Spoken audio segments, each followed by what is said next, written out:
guys know it is Drunken Chat, son. The new intro with added people. Where's Remo? Where'd he go? Oh wait, here he is. Hey. My bad. So It's cool. You guys noticed we added some new additions to the intro. Big shout out to Yeezy. Right. I probably got to update again because I got hair now. I was bald as a motherfucker now. It looks good to me, sir. Falling out, you know. But as you all know, I am Adam LV. It is Friday night, the place to be. It is Drunken Chat, so but to have some fun tonight. Fellas, introduce yourselves. The Ultra Maximus. Thank you all for the. I got to thank Mel for awarding me the trophy this week. Yeah, it's extremely an honor to be awarded the trophy by you, Mel. Thank you. Looking forward to the 2022 awards next year. Yeah. At least some consideration. I don't want it, man. Honorable mention? I mean, I don't want it, man. Nah, none of that. McClay, what up, baby? What up, guys? Brian McClay, you guys know. Check out. I'm gonna put that link in the chat, bro. Yeah, put that new project you're working on up.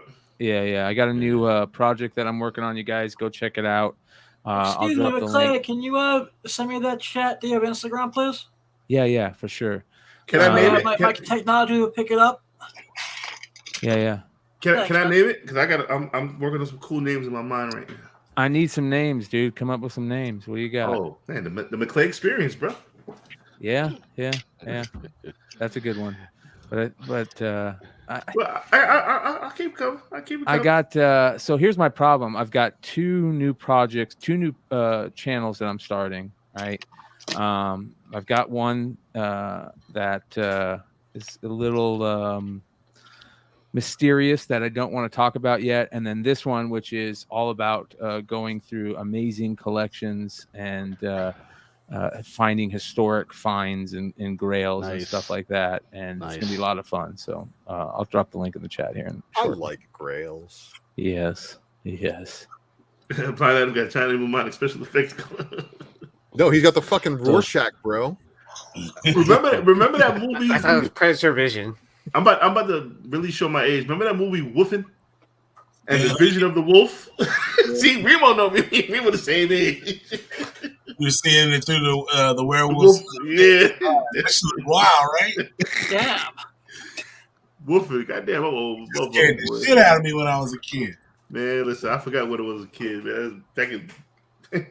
Oh boy, it was rough back then. That was early 80s, man. That was pre-84. Yeah, that was rough, man. McClay, it should be a big week for you, man. Freaking Super Bowl's coming. Yeah. I'm pretty sure you got your freaking Dobro cards and maybe some Staffords or pretty sure you got some wild shit. Yeah. Yeah, you know it's funny. It's funny, dude, because I'm over the last 2 days I've started to go through the cards from that card collection that I got and putting, finding prices on stuff and figuring out, how to do the mystery pack. So I'm like categorizing all these cards, man, and I'm looking at some of the prices on these cards, and it blows me away what some of these things sell for nowadays. And, I mean, the modern stuff is just bonkers. The modern stuff is out of this world, but it's nice to pick up some of the older stuff. Uncle Sam looking at your sales like, yeah, buddy. Yeah.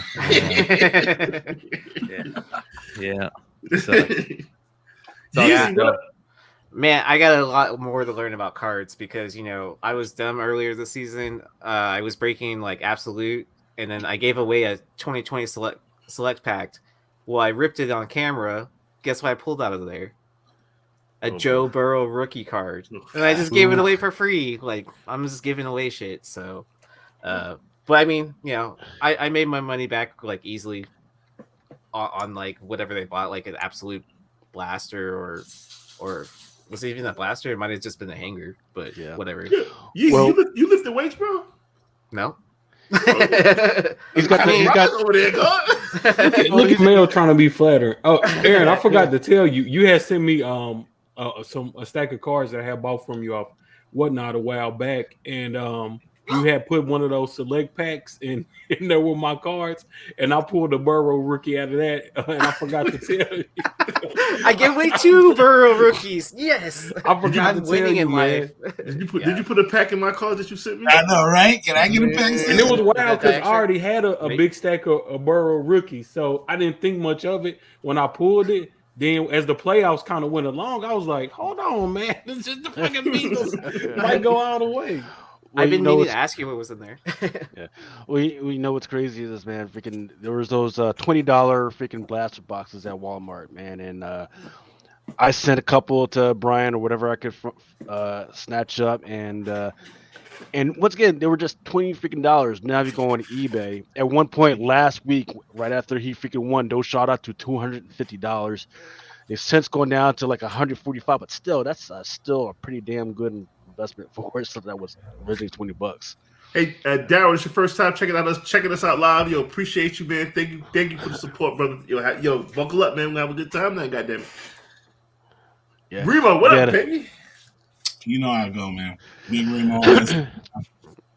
You know what I'm saying? It is what it is, man. Friday, man. I'm ready. Me and Remo, the greatest beings in comedy. Hey, man, this man.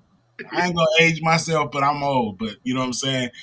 At work this week, man, I was talking to this young lady, and she's 27 years old and did not know who Erykah Badu was. Shame.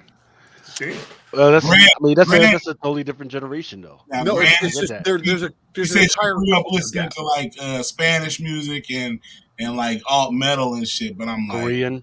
There's a lot of BTS. Girl, like, but you love Summer Walker and all these other new young girls, Kehlani. I'm like, how you gonna know about like them and you don't know who's godmother? I only listen to good music and I don't know who those people are. Wait, what? You said she's into metal? Will you give her my number? Yeah, it is more your age group. Bro, I really felt my age. Word for you. You know, you're young when Snoop buying Death Row doesn't really, you don't feel that. I know, right? Hey, but that is dope though because it's fucking amazing. I'm trying to get over the fact that he's got hot dogs in freaking Walmart now. Well, he bought it with Harry O. Yeah, man. That's full circle right there. That's why I think it's huge. You know what I'm saying? That's full fucking circle. Yes, sir. I was talking to a young boy where I see a Snoop boy Death Row. He had a face like, okay, no, but it's not just okay, motherfucker. They don't know, man. Historic boss shit. He just got the whole catalog except for Tupac's stuff, and then they said most likely Tupac's estate is going to step to him and have him buy the catalog from them. Wow! And if Holy Snoop becomes the awesome. Grand Inquisitor of all the fucking, you know what I mean? Like he'll get what his just desserts. He'll get what's owed to him, basically. Yep. Well, so you mean to tell me Snoop owns Dre shit? No. Yeah. So no, yeah, he doesn't. I thought Snoop doesn't own any of the back catalog. He just only thing. what is owned by Death Row Records. So it's all the shit that came out pre-aftermath. Yeah. All the stuff that Daz had hid. Remember Daz was running the label. Remember, the only thing he don't have is Tupac's catalog.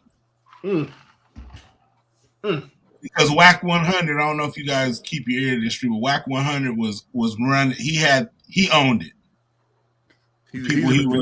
He official tissue. Yeah, and he sold it. They bought it, and he was like, you know. He bought this about a week ago. He bought this. Once Harry O got involved, he was like, I here. Harry O. You say gangsters moving silence.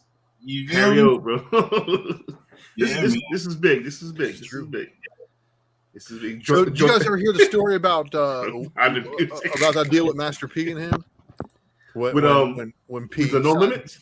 Yeah. When Master P told him to come fucking New Orleans. Yeah. That was signed him up. There was dark days for us. Got him paid, son. He didn't care though. He's like, fucking Master P was like, yo, I got you, bro. He gets his all all of his writers credits from the Doggy Style, all that stuff. You know what I'm saying? Like all those albums you don't have. That's why he don't perform them. Yep. We need to do a one-time hip hop show. Anybody who wants to join, just come and just fuck with us. And you know, man, I can get, you know what I'm saying, I can get some people on, man. I like to get on. Who's Ninth Wonder? Where you at? Is my man Ninth Wonder? What up, baby? Well, you know we've been trying to do this all black show for a while now. We did one and people were mad. That was the episode with the Black Panther spec. And people upset. I was like, damn, okay.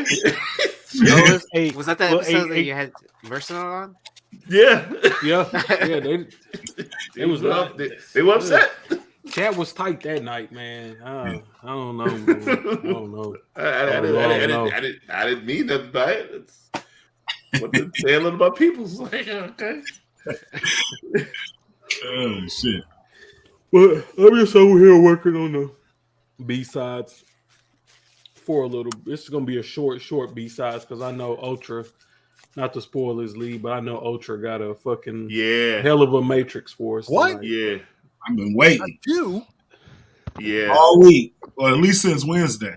I've been waiting. Nice to go. And we didn't get no previews on this matrix. Yeah, man. We never do. Oh wow! All right, my ball is gonna be hurting. Yeah. Man.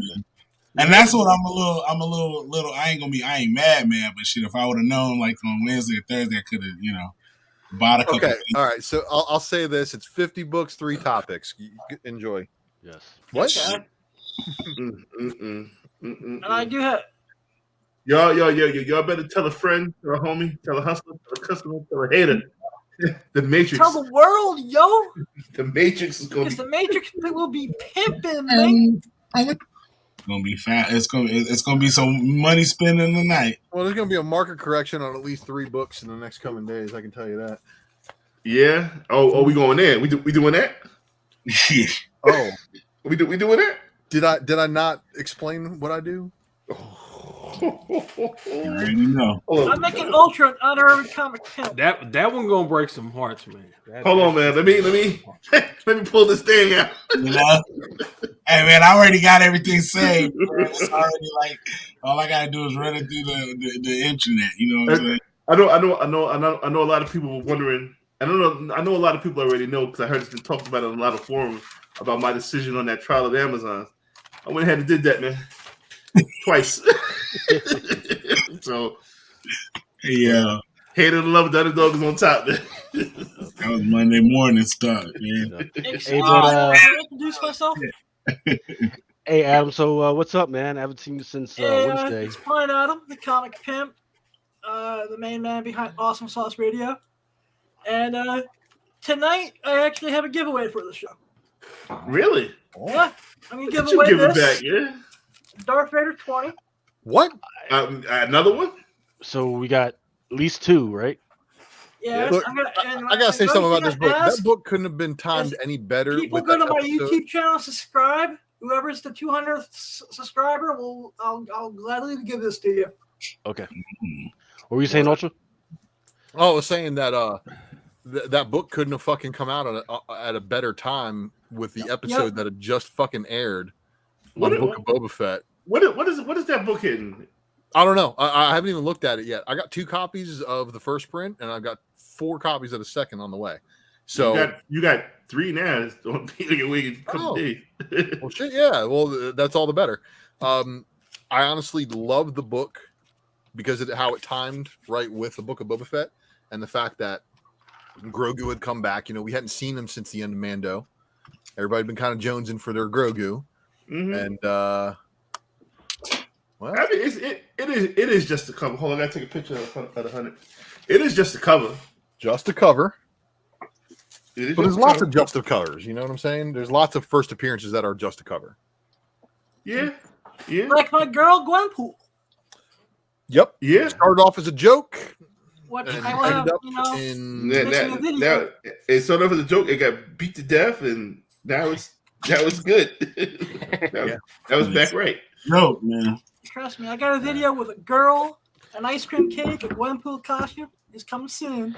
Jesus Christ. What? Adam, look, don't for y'all, just leave Adam alone because he's on some shit. I keep telling him I'm trying to turn my life over to Christ, and he keeps having me on these shows. My people killed Jesus. Thank you. He keeps having me. Whoa, bro. Hey, we're not trying to get Whoopi Goldberg on this motherfucker, man. It's kind of fucked down. Yep. Hey, he keeps having me on these shows with these half-naked freaking women. And That's then when they break out the silicone freaking dolls, the fuck me dolls, and I don't know what the fuck is going on, man. Adam. But I will say that what am I drinking tonight? I am drinking this JMU. Let me turn my shit up. Let me turn this. Yeah, what the fuck? What is Yeah, y'all both glowing and right. shit. So the JMU Duke's wife. So certain universities have paired with Del Venezzi. So if you're close to Vineyard, go ahead and check them out and see if they have any of these, because $5 off of every bottle you buy goes towards less fortunate students that can't necessarily pay all their tuition. No, one night wonder he hate that phrase. Let's watch. Yeah, right. Let's give them some ripple for them not being in school. Don't start, man. that man hate that phrase. Yeah. That boy went on a whole tangent in the chat about less fortunate. What the fuck you call you less fortunate for? Motherfuckers who can't pay the school bills. That's what it goes to. All right. So now after. Oh no, college students. They struggling college students, man. Yeah, that's everybody. That's because they ain't supposed to be working a job. Yo, David Moore, if you've been selling Vader 20, yo, shoot me some kind of message or something. I got you covered, man. I got a box full of that shit, bro. You send me two. I ain't got none shit. I got you too, man. Shit. Wait, should I talk about my band? Getting an NFT like made out. Like, so real quick, a bunch of bands got a bunch of NFTs made without their permission. This website started selling them and then like got shut down within the same day. So someone in my band actually took a screenshot and were like, oh, what the hell? How did this happen? And they basically made one from each song. So from my understanding, you can't actually do that at all anyways. So I don't know enough about NFTs to really talk about more than like what's happened to us. You better get familiar, especially if it happened to you. All permission. It's like you can't do any of that stuff without. It's like copyright. Right, but I thought you couldn't blockchain music in the first place. You can. Well, it's kind of like using somebody else's property to make money. Yeah. So it's like I go and take a screen cap of a Marvel comic production, and then I turn it into an NFT. It's basically the same shit. Oh, okay. So they didn't have ownership of the source material. An NFT bootleg, basically. Yeah. Well, no. It's turning a bootleg into an NFT is basically what it is. Yeah. Yes, because I guess like some bot took like basically like the entire Spotify catalog, which my band is on there. But I mean, I didn't write any of the music. I didn't record anything, so it's not like I would get anything out of if there was a settlement of any kind, anyways. And It's plus, It's like you got to sue for damages if it hindered your sales by them bootlegging your songs. It's like screenshotting and reposting without giving credit. Oh, okay. I think it's a bit more complicated. That's sacrilegious, and those people don't return their carts either. But you know what I mean? My friend, they just started a new music NFT website called SoundChain, and when you start, you get on and you get like you get the wallet for a crypto, all that type of stuff. You know what I'm saying? Like you get a crypto wallet. So even if you don't purchase any NFTs, or you can sell them on there now, and you can get crypto. But like most people can't get a crypto wallet, so that's why a lot of people don't even get crypto. You can't just buy crypto; you have to have the wallet too. You know what I mean? Who the fuck can't get a crypto wallet? Well, I'm just saying that's not like. That's not knowledge that everybody knows. Everybody just thinks they buy crypto, and it's like, oh, I got a crypto. You know, you have people that don't have email. Shit. Yeah, you got to step. But when he gave me when it launched and when they were in beta, I got on there and I have a wallet now. You know what I'm saying? So I got the crypto wallet. I can If I make music, I can turn it into NFTs instantly. You know what I'm saying? So there's a lot of other stuff, but look up Soundchain. You know what I'm saying? They were just Eric Hurd. Hold on one second. Keep that in mind. Just keep living. All you got to do, you already on the wheel, brother. All you got to do is come in, say hello, man, and you on the wheel. Ain't no fucking, again, I said this 1,000 times. You ain't got to jump through hoops. You ain't got to suck the devil's dick to get on the fucking wheel. All you do is come in and comment, your name on the wheel. Zero Mode. What up, baby? Appreciate you coming through, brother. Eric Hurd was definitely in my ear about some NFTs. And I'm like, man, I don't want to hear this shit, man. There he is, man, the myth, the legend himself. I'm not buying no NFTs. I should have listened. I'm one of those guys that should have listened. Eric Hurd. Holla at Eric Hurd. He be knowing his shit, bro. He knowing his shit. Shout out to Queen Key Comics in the building. Don't make her blush that much, man. Make her blush. My man Sid is in the building. Nikki's Comic Edition. What up, baby? How you feeling, brother? Ronnie J in the house. So everybody just gonna just comment. Yeah, that wheel looking crazy. That wheel looking very crazy. You know how this works, baby. You can get on the wheel, baby. Yo, but listen, it ain't just about the wheel. It ain't just about the giveaways. That's just bonus what we do here on Drunken Chat. So for those who are just tuning in, first time listeners, what we do on Drunken Chat, we talk comics, we talk any motherfucking thing we want to.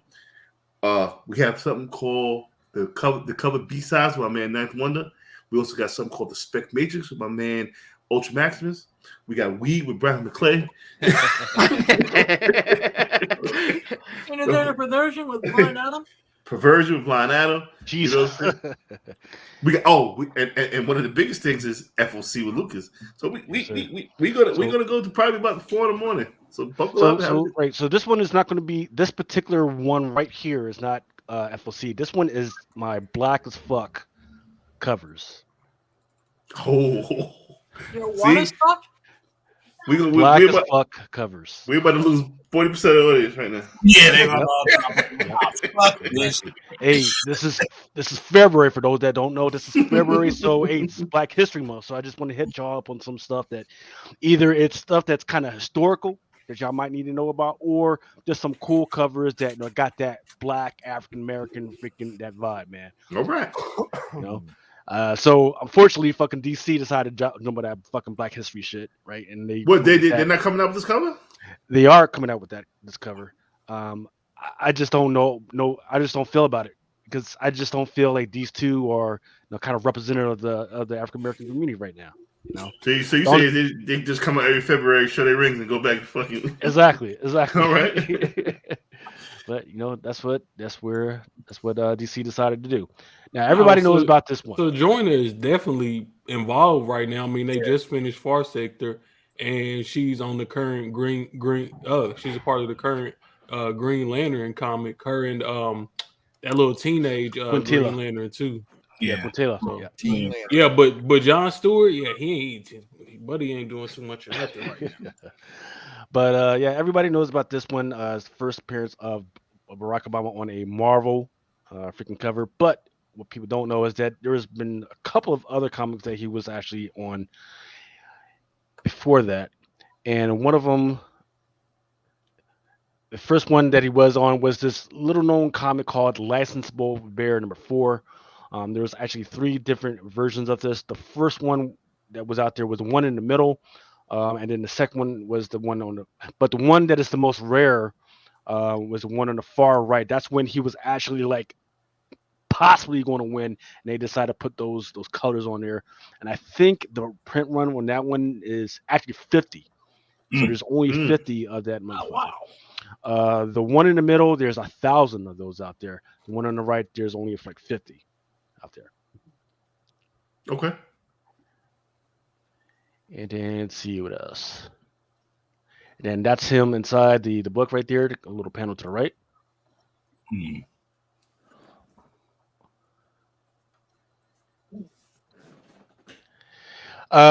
Historical weird fantasy number 18. This was the so back during the whole Comics Code thing where there was always a panel that had a look at the comics before it went out. The very last panel,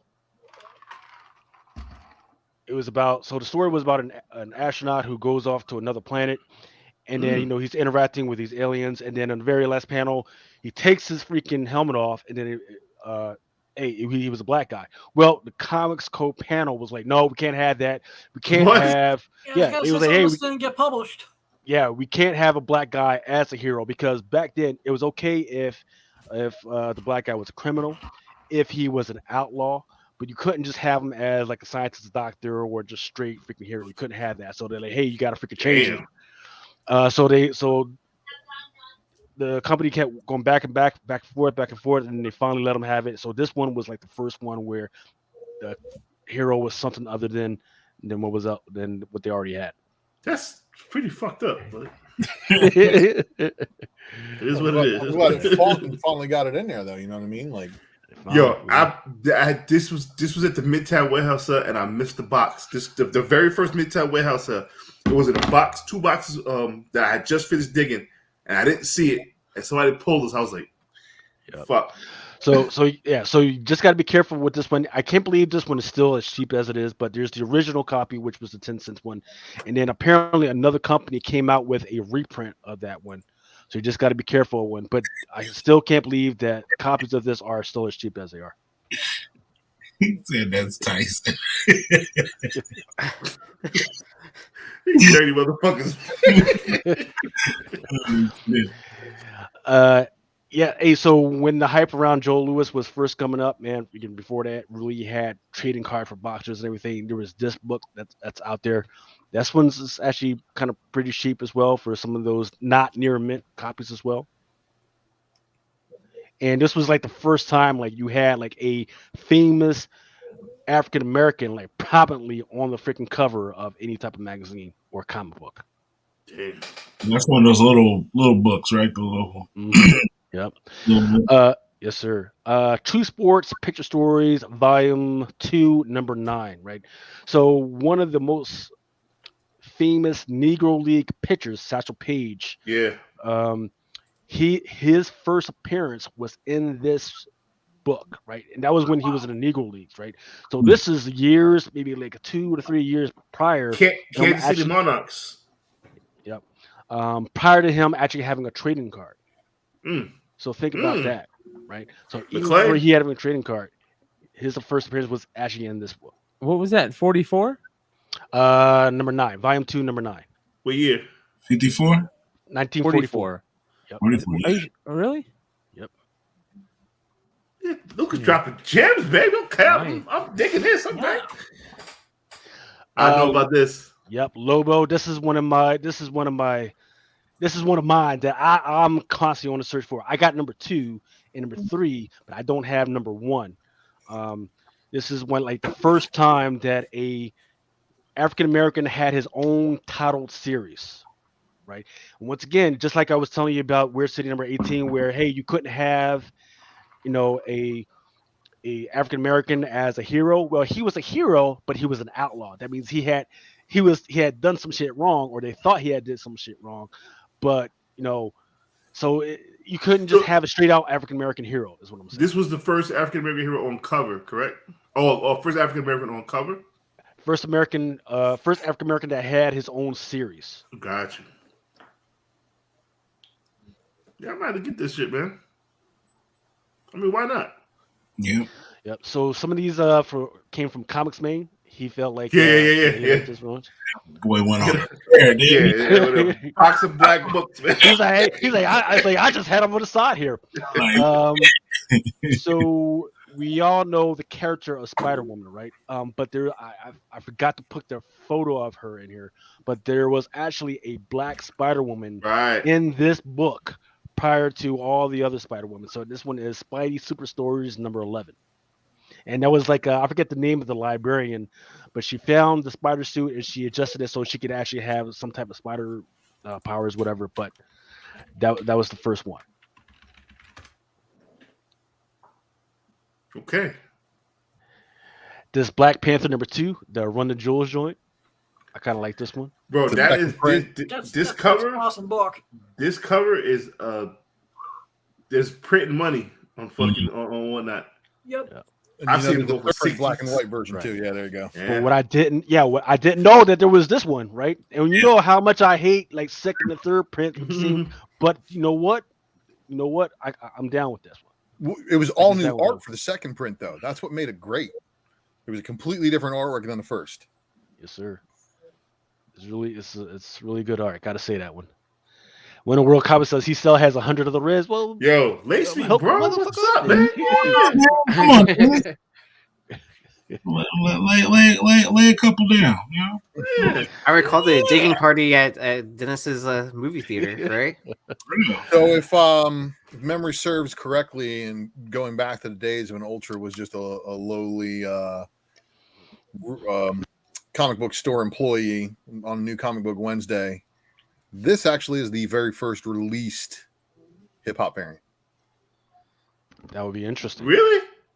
Of the Marvel line of hip hop variants, yes, this was the first book to be released post Secret Wars. I always thought it was post Secret War. No, I thought it was the 50 Cent joint. Iron Man. Mm-mm. Oh shit. This one hit shelves first. Damn. Okay. Oh man, and I give it away. Well, it's always been, that iconic cover, and yeah, this Bartel right here. I only got one of these. God damn it! What book? Okay. Black Panther number 24, the Shuri cover. Okay. I think I got a few of those. You got a couple of those too, right? I think I got at least two. So you guys know the cool thing about these Bartel variants is she went to the fashion of the year the character was introduced. And actually mimic that. So like you can see it really good on the Spider-Woman cover and then the Black Cat cover, but it does shine right here. Yeah, that She-Hulk cover has got the it's crazy because she's wearing the power suit, but she's got like the shoulder pads. Remember the shoulder pads? 1970s, bro. 1970s shoulder pads. Yo. This one was really smooth. I had never actually seen this one until Comics Main put it out there. Here's a Black Panther. I don't know what the number of this one was, but it's got Obama looking like he's in a Black Panther suit. Yeah, that Barack Panther. That was It wasn't that a parody book? well, Yeah, Barack Panther. I forgot what company. Yeah, it is a parody book. Okay. Let's see what else. Black Panther and the Crew. Mm-hmm. This one is my favorite right here. My favorite Storm freaking cover right here. This Black Panther number 34. Fire. She's got the afro. Imagine Storm with a freaking afro in that old 70s freaking I'll whoop your ass freaking outfit. And in the back, she's got some like actual Black fucking Panthers. You know what I mean? I just fucking love this fucking cover. What number is that? Here we go. Black Panther number 34. Black Panther 34. You motherfuckers better stay the fuck off the bay. Right. I bet you can still get them in the back issue. That's where I always find them. I don't want to take no motherfucking shit. It's the Hudlin run. Oh, fucking auction. I don't know. Yeah. Oh damn! You're gonna start showing some of these, man. I didn't know you was gonna go full tilt there, Lucas. So Sacred 6. Number 8. The only thing is, this is from Comics Main, but I'm not sure. If I had more time, I would have seen what was her first appearance as Draculina, or Vampirella. That's what we asked you this a lot though. Yeah, I think I asked you this at least 4 times when I was drunk. There's a couple of covers by one of them by Warren Lau, if I remember correctly. Right.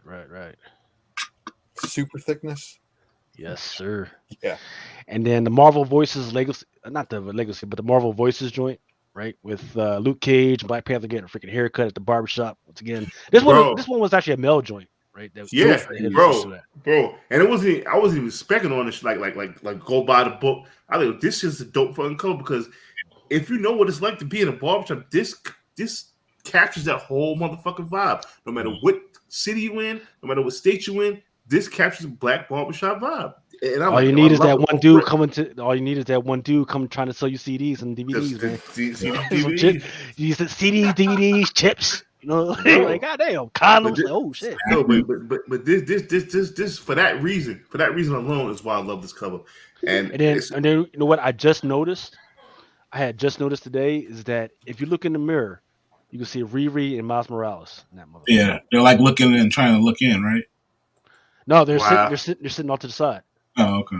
So there's if you look at so if you look behind Misty into the mirror, you can see Riri and Miles in that movie. Oh yeah. Bro, I never noticed that. Price of the brick just went up on that. I'm sure price of the brick went up for real. Price of the brick went up for real. And then also it's already high. It's already high.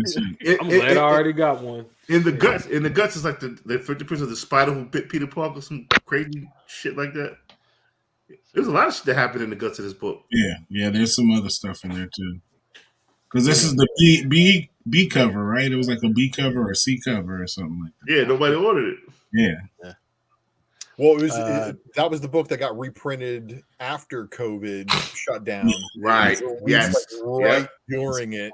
Right. And they were like, "Oh, well, you know what? We didn't get that out, so let's do it again." And then it's a lot of first appearances in this joint. I just can't remember them. Yeah. It's Marvel Voices Steel Freeze. Yeah. And this is the first of the Marvel Voices series, for sure. Yeah. And I didn't even this right here, it was funny because when this first came out, people didn't know what the movie was. I said, bro, that's fucking right. Let's do the right thing. Let's do the right thing. What?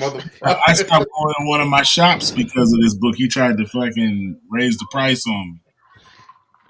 That was the start of it, and I was just like, man, I cussed his ass out, man. And the fuckboy shit about this book, there was a store that did the variant like the same exact way, and they called it second print. I was like, you fucked up the whole book.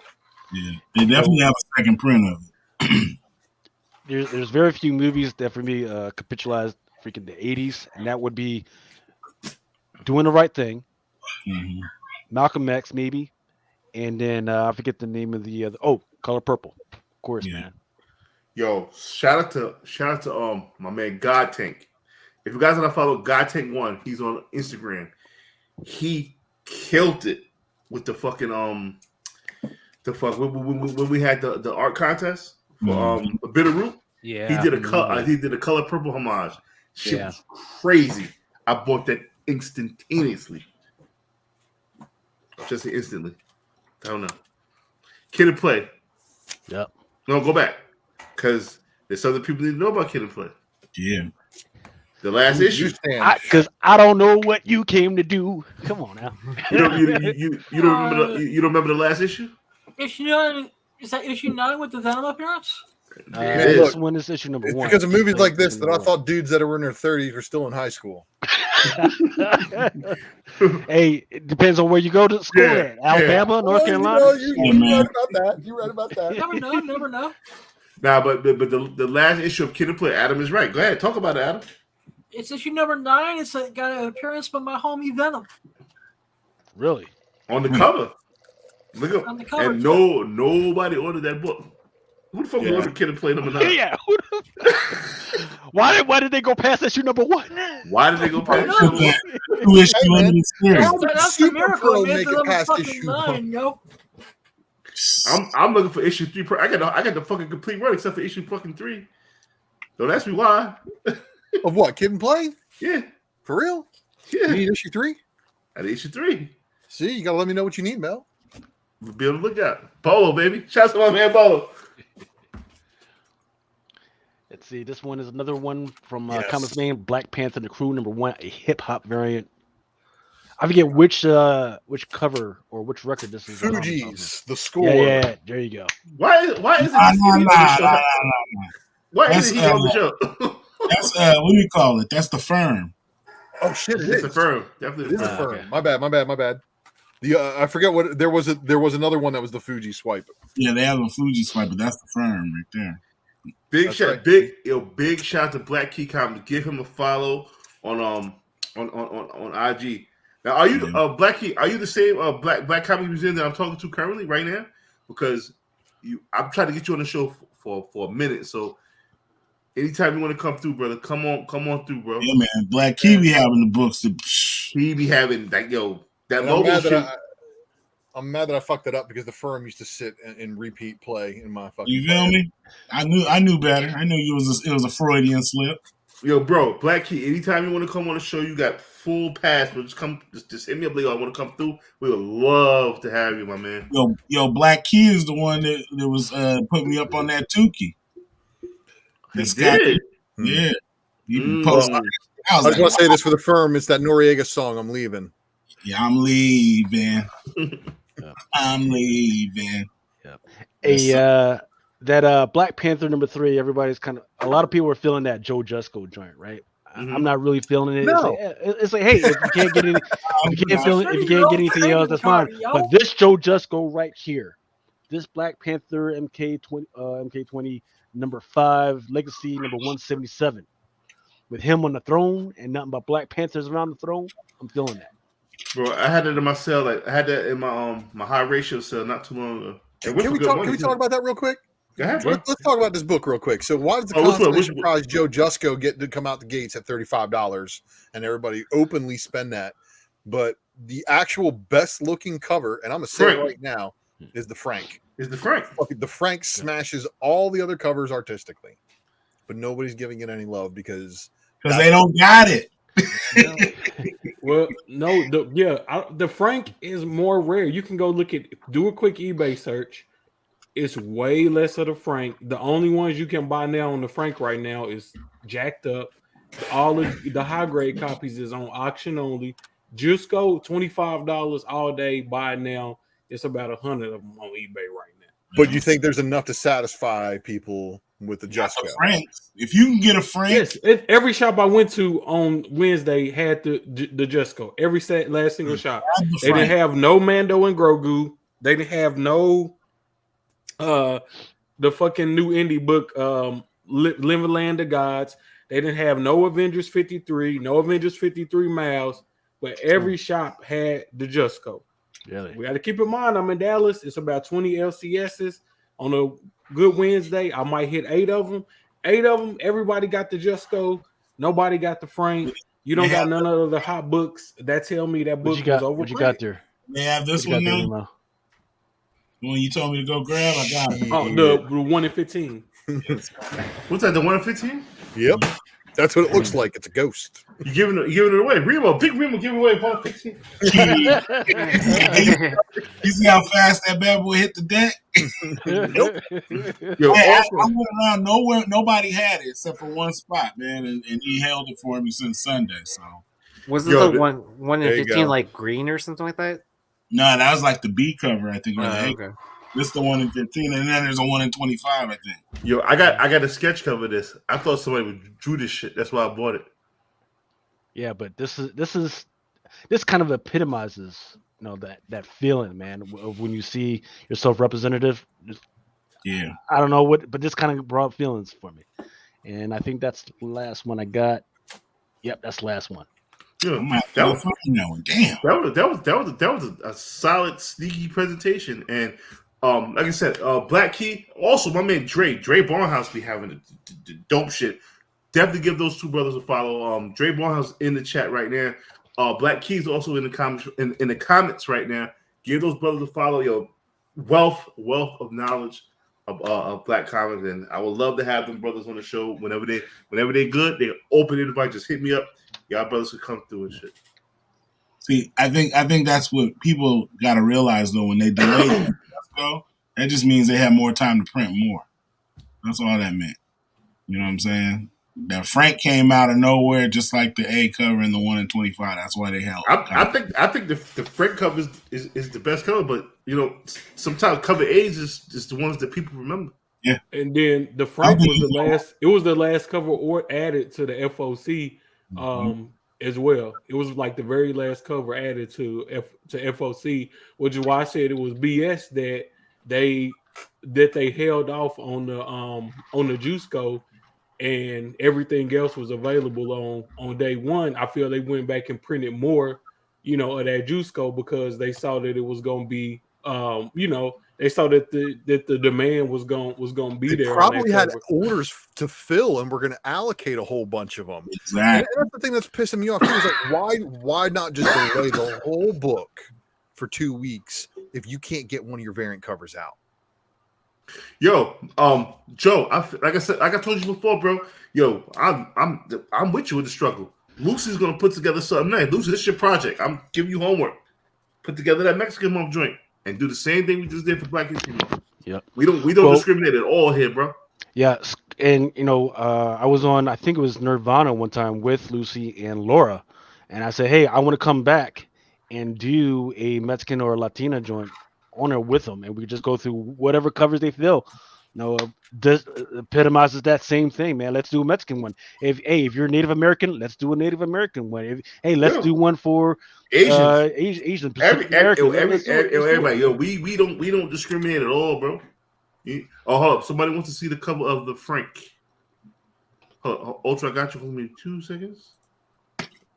Yeah, there it is. There it is. That's the one you gotta have, man. Well, I'm just saying, like, my method of buying books is usually least common, best art. That's how I approach it. Mm-hmm. And if I can't get that incentive ratio, I'm looking at all the open orders, especially when there's an open order variant that blows the ratio out of the water when it comes. Oh, I don't know about out the water. Oh, come on, man! That incentive ratio ain't all that good looking, and you know it. It's just Tori and Clark killed that shit, bro. Yeah. And at least it has something to do with the story. If you go on Instagram, you'll see people laid out with a ton of the A covers selling them or showing them, but you never see any tons of that Frank cover. You don't. Hey, that man worked very hard. I'm even. Only one I got just like a couple of. But I'm saying like other. But everything. When you see people who are offering them, they're offering the A cover or they have that 1 in 25. They'll have a few of the Franks, but that's what I'm saying. You have a ton of the A. That's true. That B cover, you don't see a bunch of.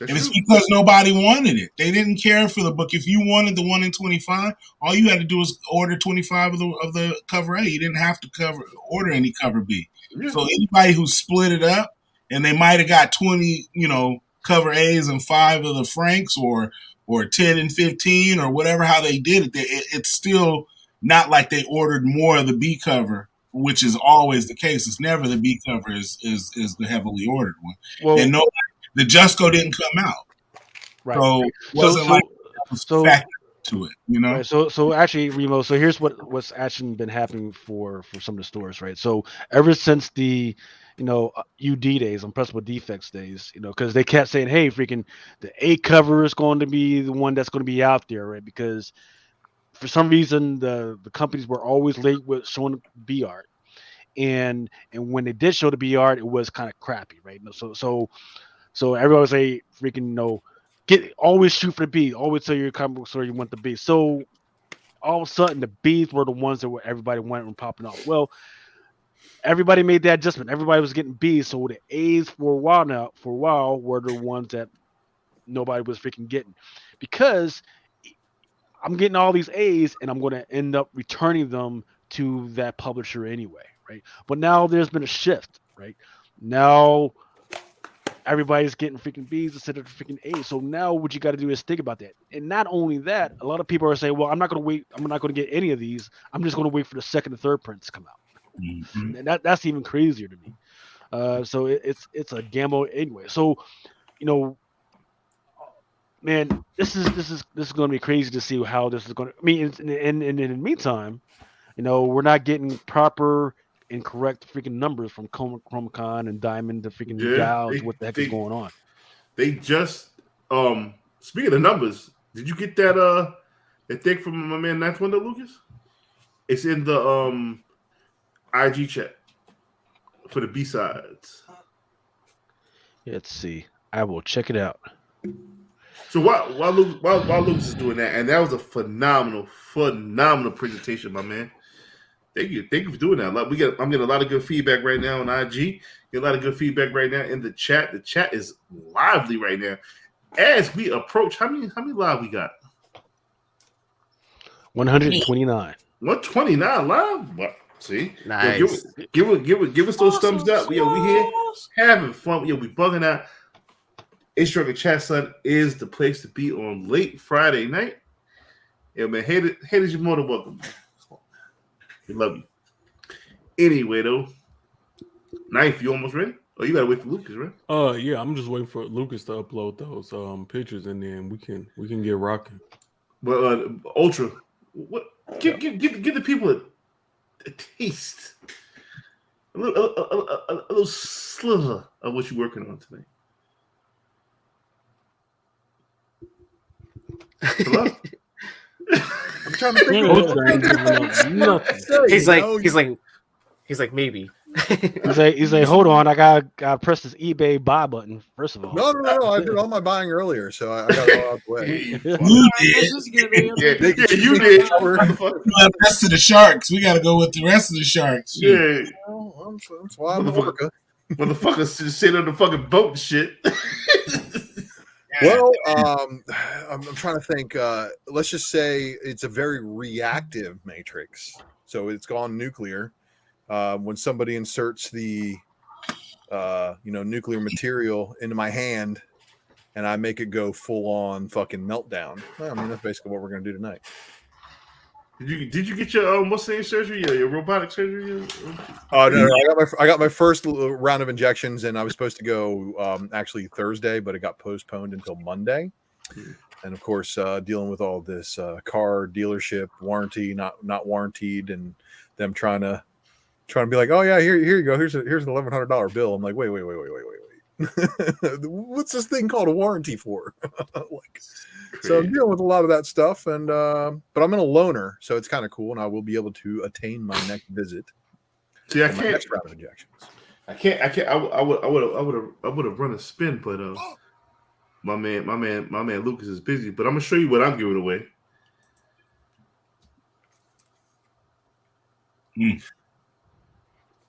The Miles Avengers 53 and the Darth Vader 20.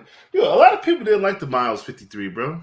I like the Miles 53. I just don't like the book that has shit inside of it that has everybody going fucking gaga over the Red Panther when it's basically the blood of the damn Celestial infected into his suit. Well, yeah, it's not. Well, it's. I think it's not just the blood of the Celestial. It's also the blood of one of the African gods, the Oros, right? So that means that he is drenched in the blood of freaking God. So that's going to be interesting going forward as he's going to have to fuck around with that kid, that Tosi kid, right? Really? I think so. I don't think the Red Panther suit makes it out of this Avengers arc. Me neither. I'm just. I agree. Yeah. and I think a one arc deal. I don't even think it's going to make it the full arc, man. I mean, yeah, I'm thinking there's a couple issues. An issue or two. Yeah, and hopefully it doesn't go any further than like Elektra did, but you know, the book is selling for what, 25 now? Yeah. But Clay, look, did you guys remember the last year's Black History Month variants? Yeah. They were done by Sousa. They weren't bad. I missed out on one of them, which was the Ironheart one. And I never had the balls to go back and like get the missing one from the set. But this year's set by Sway, and I think there's a couple other people helping out too, because I know there's a Moon Girl and Double Dinosaur one coming up that's not by Sway. Yeah. No, I was all over that, John. Yeah. So I mean, there's some really good ones, but I think they're diversifying the actual artists who are on those covers, which is good. Yeah, we got to talk about that issue 4 too, but no, I can dead that shit right now. It ain't him. Oh, there you go. Make sure you're smoking. Why is Maine in the chat? Why is he doing it in the chat, not up in here? Hey man, who gave him the wrong link? I know, right? Hold on, we good? Knife? Yeah. I see that brush over the shoulder. So let me tell you something, man. My man Ninth Wonder, he did a joint called B-Sides that shook up speculation industry. He's coming back with part 3 Key Collector still ain't gave me my credit. He never fucking will. So get used to it. You got to be friends with Key Collector to get credit. I mean, if a book is selling for, it's not even on eBay. There's no copies on market. Hardly any copies on market. Somebody do a presentation on it, and that shit jumped 500% in sales. Come on, man. The week after. What type of credit do you want? Yeah, you want to name it? They give everybody else credit for, hey, this is explaining why. This is why this book jumped. Reggie mentioned the book on his show, and Key Collector, when they put it in trending 20, they put, it jumped because of Reggie. Bro, if you affiliated with, well, hold on, Mel, real quick. If Key Collector gave you credit, do you want the credit out of respect, or do you want the credit just to get your name out there? Respect. Both. I want the credit out of. I put in the work. I went back and did my reading. I did my research. I put my slides together. I bought it to the people that caused the reaction in the market. Look, I brought it to their attention. This is why this book jumped. The timing is there. That's why we do this content. So we can see who do this content. That's not why we do this content. Trust me, I don't do this content to get credit about nothing. I do this content because I like hanging out with my buddies and talking comics. Yeah, but that's your personal preference. But yeah, that's what I'm saying. For me, speaking for myself personally, I like to educate people in a proper manner. Now, you have some speculators out there who will pump and try to sell any bullshit book. Me, I'm giving you stuff that's accurate. I'm going back doing this like I would do a research paper for school. All the numbers is accurate. I'm showing panels from the comic book. I'm letting you know I read this. I'm not going off of what he said, she said. I'm not speculating off, well, this might happen in the movie. No, I'm telling you, this is what's happening in the books. At the end of the day, people respect that. And I got if you look from the time I released that B-side, you guys gotta quit sucking on Key Collectors. No. It's not even about that. McClay, we talk about integrity. You talk about integrity in comics. Integrity is okay. If integrity is fucking with somebody that doesn't have integrity, I'm not saying that Key Collector I'm not saying that they don't have integrity. I don't know Nick. I don't know anybody working at Key Collector, but your integrity does come into question when it's only certain people that get credit, or that you only refer back to certain sources when certain books start to make a move on the secondary market. And like I said, I'm not crapping on Key Collector. I'm not telling anybody don't go download Key Collector. I'm not telling anybody to not support Key Collector.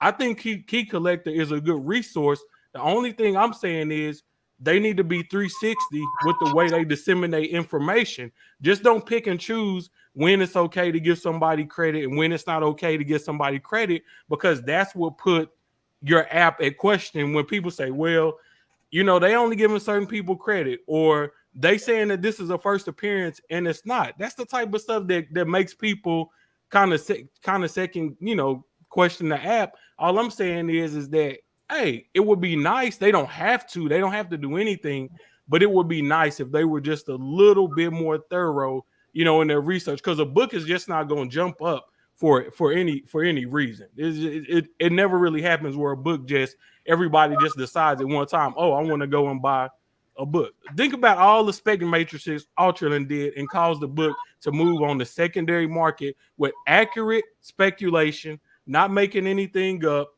true, no pumping, going buying a bunch of books so it'll look like the book is moving when it's really not.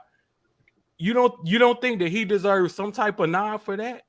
Here's what I think. I think that people trying to get credit for spec is silly. I think it's cheesy. I think that we're not getting credit for the spec, it's for the work. For work, that's it. Well. But here's the problem. If LeBron scored the most points in NBA problem with history, that is that he don't want people respect. That could have put in work before you, and you just don't know about it. The problem with that is that there could have been people that put in the same work before you that you just don't know about. You know what I mean? Okay. And so that's where we get into the problem. Okay. So here's the thing about that. So my thought is just this. it's better to just give the presentation and let it do its work rather than say, I want credit for it. But McClay, listen, he's getting paid for taking this shit. That's the only shit about me. But Ninth can get paid from his content on his channel.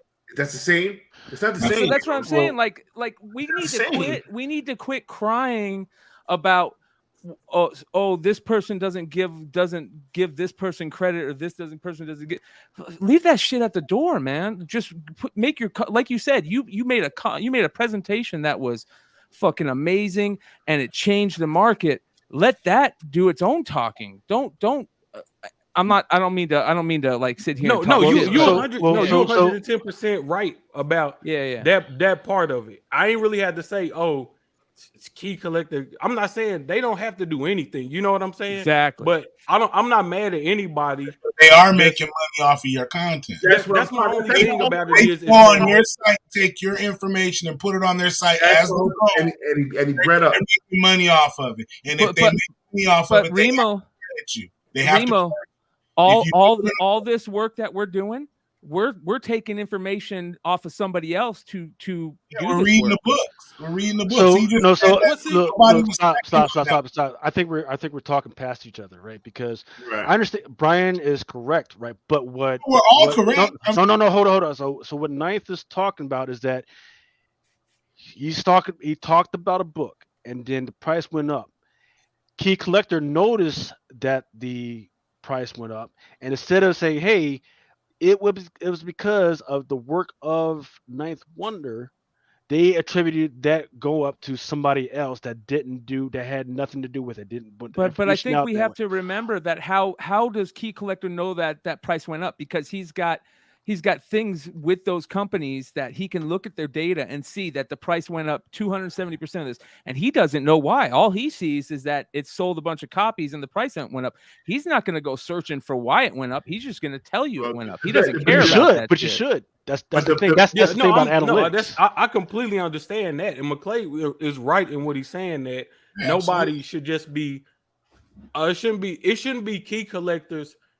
They shouldn't make it a part of their job to say, damn, this book moved. We should go figure out why it moved. Exactly. But if it's brought to your attention, if people inbox me saying, hey, I sent Key Collector a message saying this is why I went out and people personally messaging for me, because I didn't even think about it ahead of time, because I don't go and check Key Collector trending 20 like that. I don't. Only list I will check the second it comes out is CBSI Hot 10, and that's because I believe in what is behind that. Is behind that list. I watch Hot 10 every Friday. That's a personal favorite of mine. But I just don't sit there and watch lists and say, oh man, they should. I don't really do all of that. The only thing I'm saying is if somebody puts in the work and you got tangible proof that, hey, this person did this video on this day. This book started moving on this day. Before this, that book wasn't moving. They got all of that data. If it's brought to your attention, do the right thing. My only problem is that you will give credit when it's somebody you have a partnership with and it's pushing your app. But if it's somebody you don't have a partnership with, then. So let me just address this comment from Comics Man right now. He says, hey, if you don't know where the spec came from, why attribute it to somebody? Motherfucker, if you got stocks right now and you don't know where the spec comes from that you're acting on, then motherfucker, you better sell all your stocks right now, because you're going to get fucked. You're going to get fucked. Because when I action the stock, I look at what the CEO says and what the manufacturing stuff says and what the Fed says. I don't just pull the shit out my fucking ass. Or if an analyst says, hey, you can go to like all the stuff from a company and there'll be some random analyst that says, hey, I believe this because of CEO said this, or on the last analyst report they said that. They don't just say, well, I just came out of nowhere and just made the shit up. Yeah. I just think the logic of us always having to say that the credit goes to this person. It gets tiring. It's just like the first appearance bullshit. Personally, I don't give a shit. And I'm not, because I'm the most censored, most hated, most perverted person in this game. Hated is debatable. Anyway, so I just don't give a flying fuck. You know what? I agree with Brian though. You shouldn't have to always bring it up like, "Oh, I heard it from this person." But Nice don't always bring it up. Motherfuckers know where the fucking shit comes from. But if you bring something to the table first that nobody's talking about. I know when my book report gets copied word for word. Just saying.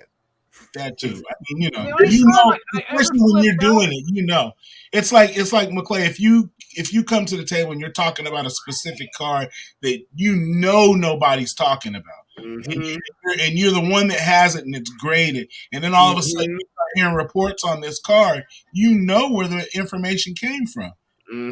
Yeah, but if ESPN or something talks about it, they always cite. You see the site in the corner where it says they got the information from. Yeah. But I think that we also have to look, and I don't want this to sound like stay in your own lane, but we have to look at the lanes we're in, right? Key Collector's a fucking an app. We create content, man. We create content. You know what I mean? Hold up, Brooklyn. Nah, this ain't gonna split us up because what? Yeah, this is why conversations are important. Conversations are important. I respect what Brian said. Like he making some valid points, bro. I'm never gonna get mad at somebody for and not talk to nobody and split up over somebody. We all got different opinions. Me and Ultra probably got wildly different. I want my cut. Me and Ultra probably got wildly different. If they think this is crazy, they should see the chat. Yeah, they should see the chat. None of us agree about nothing. Me and Mel don't agree about stuff. Me and Remo don't agree about stuff. Me and Ultra don't agree about stuff. Me and Comics Man stay into it, whether it's over basketball or argument. Never listens to a word I say. I argue with my daddy to the day he died about sports. To the day that man died, we argued about sports, bro. If you don't got nobody that's pushing your train of thought, you never gonna get better. You're never gonna get better if you don't got somebody that's pushing your train of thought in the way that you think. That's why I love my wife, because she gonna call me on my bullshit every time, bro. Every time she don't like something, she gonna tell me. That's what wives are for. So anyway, that's let me real quick. Never gonna get the P report. Real quick. Make sure that you use the code. No, I'm just joking. This is why I brought this team together, because we could debate about this shit and still be cool about shit. It ain't no drama, man. Fuck comedy drama. Motherfuckers too old to be doing comedy drama. If you can remember Beat Street in the movie theater, and you talk about comic drama, you need to fucking check your motherfucking self. You know what I'm saying? With that being said, the B-sides with my man Ninth Wonder is about to come on and accumulate. That's the name of the fucking word, but it sounded good. Yeah, man. So, I was just saying, I like to sit down. I like going through numbers. I like reading books. I like to make sure I have my facts, pretty much straight before I talk about, any of these comic books. If y'all are subscribed to my YouTube channel, cover picks, I don't really do a lot of speculation. I always like to say I don't do speculation. I do more education. If I see something that nobody is talking about, I'll try to bring it to everybody's attentions. When it comes to new comic books, I don't say, oh, well, I think this 1 in 25 is going to be selling for $300-$400. I say, hey, I don't think this book is going to be highly ordered. It got a nice variant. Maybe you want to pick it up. Or if we know about some spec that's in the book beforehand, I'm going to tell you, I think this spec is good, or I think this spec is trash. Don't waste your money on it. It's all about educating people and trying to help everybody figure out a better way to invest their money, because it's a lot of pitfalls in this comic book game. And I just want everybody to be well educated. So one of the things that I like to do is get on Comic-Con and look up print runs for books, whether they passed. It's kind of harder with present books, but definitely in past books. And we back on Snoop Dogg. And so Comic Crime released a 2021 report recently. And I went through it and I was hitting the chat today and I was just telling the guys like different things that I was looking at and stuff that surprised me and stuff that didn't surprise me.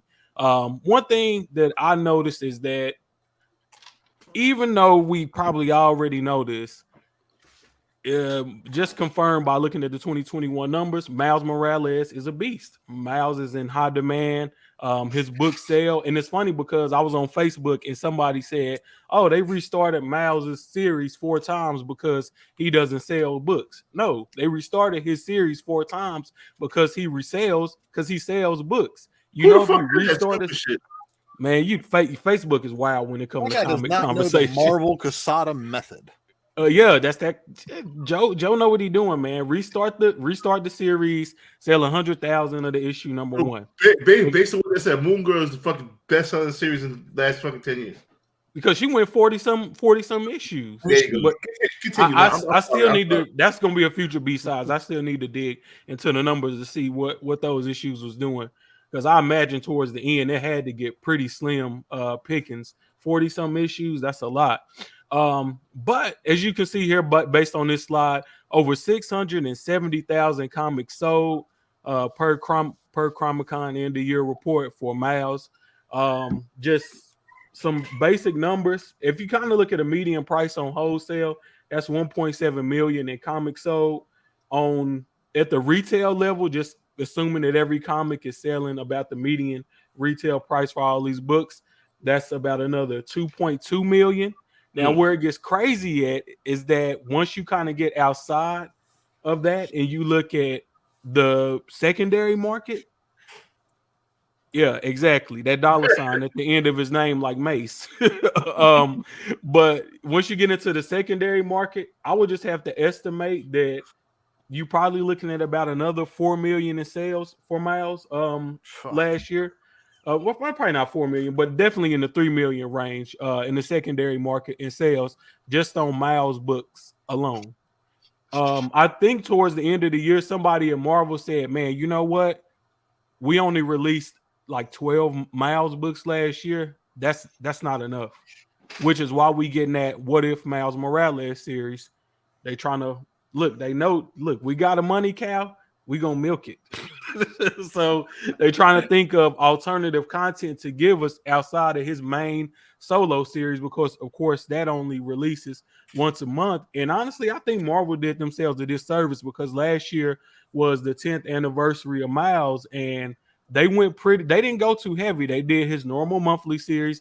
They did the Marvel Tales, and they did the Ultimate Fallout 4 facsimile. Now, they did put him on a bunch of variant covers, and I did not include those variant covers from like the 10th anniversary into the sales. If we include that into the sales, then we easily eclipsing over 1 million comics sold for Miles Morales. So I just kept this pretty much to everything that's, strictly a Miles, comic book. I'm not including, like I said, like the 10th anniversary variants and things of that nature. Because if you think about it, that Iron Man Raza cover, that would have, easy, probably alone almost eclipsed his sales. Iconic over 1 million. So crazy year for Miles. So anybody saying that his books aren't a good investment and that we shouldn't you shouldn't be investing in the Miles, don't listen to them because they either crazy or they got alternative motive. Lucas, can you put the next slide up, please? Absolutely.